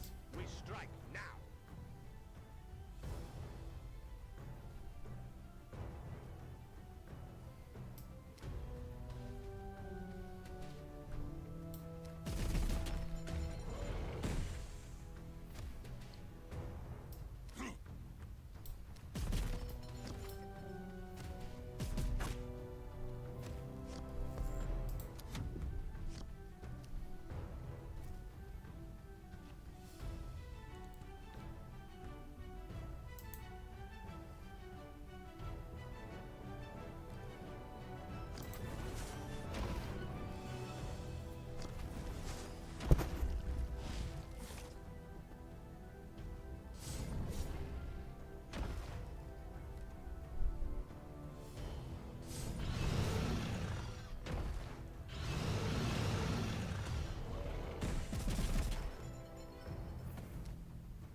Oh my god. No wonder I was off last turn. I thought it was turn 9 last turn. Guys, I've drunk too much red wine. It's official. It is official. Brothers, battle calls for us.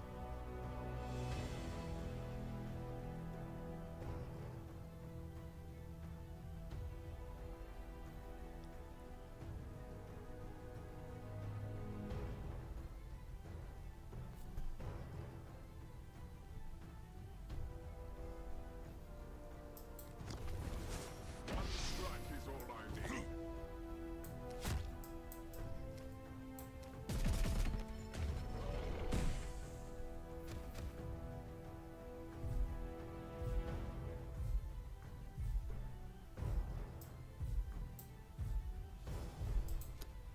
May our sacrifice be worthy of the Emperor.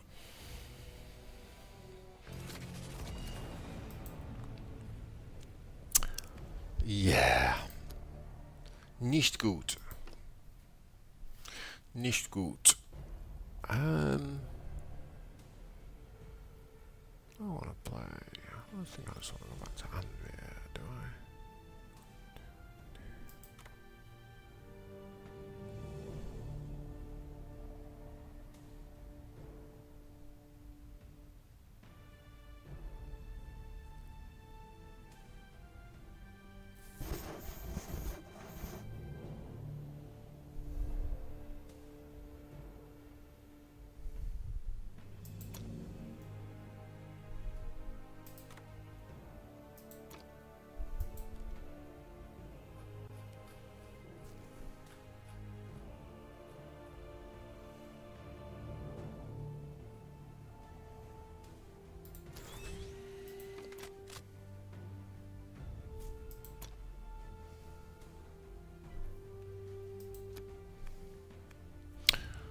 So, who was asking me about Troll earlier? Someone was asking me about Necrons, weren't they?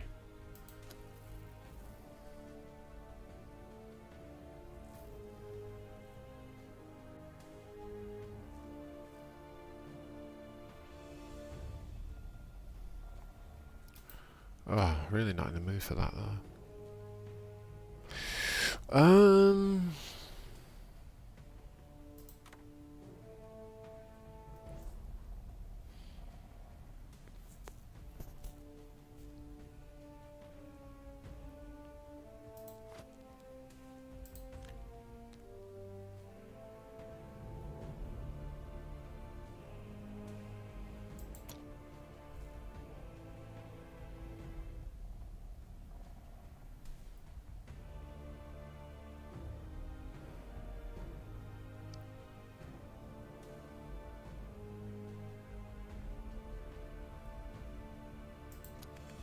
Okay, we're going to play one more game and I'm going to call it a night because somebody has got school in the morning, has been drinking lots of red wine. It's been a lot of fun though, this definitely. A lot of fun. We've climbed 120 points, which is good. Oh, we got a Uriel mirror match. Oh, we don't want you, and we don't want you, and we probably don't want you.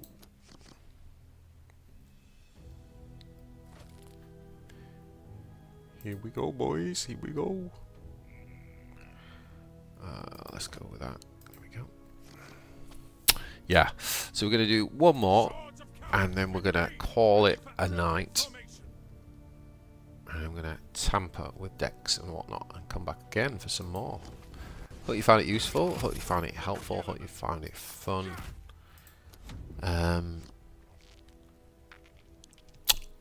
Yeah. Thanks for all the support, guys. Really love it. It's a lot of fun. I tell you, the thing is, when I'm streaming, live streaming, I really enjoy like the kind of like just chatting with everybody and having a bit of a laugh. But it's really difficult. Like I notice I play very different. Like when I'm not streaming, I'm like this. I'm like, you know, trying to focus and think through everything. I'm barely thinking. Barely thinking. When I'm streaming, so, but you know, doesn't matter. My plan really is the first week or two I really want to do a lot of experimentation this season. I'm not even going to touch Orcs because I already know Orcs are tier 1. I'll go to Orcs last, so I'm going to really experiment and just enjoy like slowly climbing, not in a rush to super high or anything, so yeah.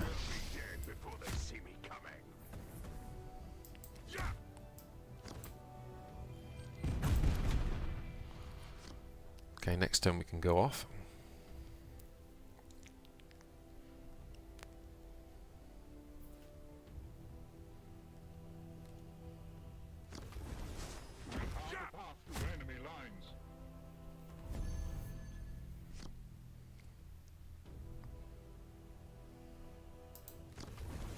There's no hiding from Ultramar's wrath.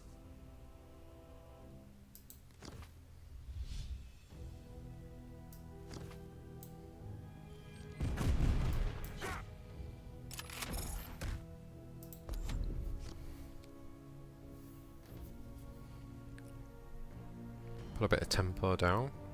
We could have saved it for Calcius, but I feel like we're not close enough to lethal to warrant that, really. Cheers, Seb. Yeah, gonna call it a day after this one. Thanks for hanging out, buddy. Appreciate it, man.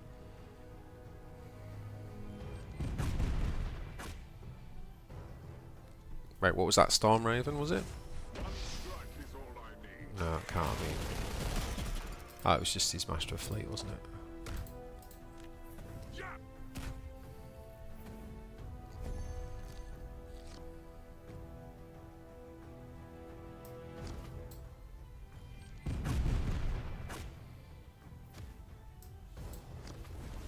Taking cover. Enemies in range. Kaboom.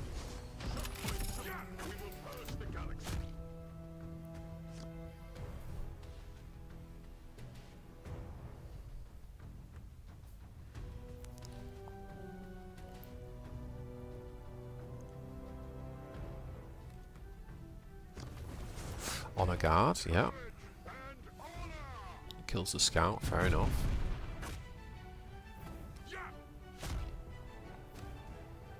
Okay. I think we just come on and kill this. Keep the pressure on.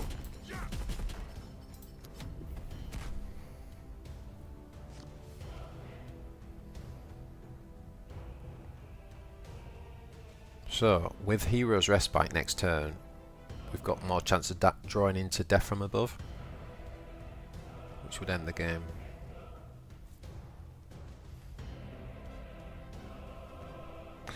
Hey Hosh, yeah, I know, man. I'd love to stream more. I can't really commit to like a regular stream because to have a good stream, you need a good few hours, and my life's a little bit like very bitty because I've got young kids and like, you know, so it's difficult to commit to like a full-on schedule. But I keep trying to plow out the content, and definitely check out the YouTube vids, and I'll definitely will be streaming. It's just a case of, oh, look at this, boys. Boom. Kind of want to know what we would have drawn. Yeah, we would have drawn the Death from Above anyway. Nice, nice.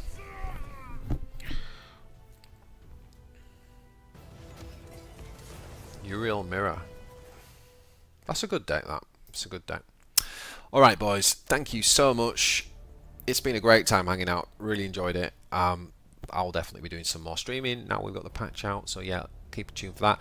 Podcast is coming out in a couple of days. We're recording the podcast tomorrow. We've got tons of stuff we want to dive into, like what's been going on this last week for both of us, what we've been playing, how we ended the season, some stats to share, what we're going to be playing in the next few weeks, some things to expect in 2024 from both our channels, what things we're excited about the game, talk about the meta, all that is happening on the podcast. So definitely, if you've not listened to the podcast yet, go back and check out Forgecast.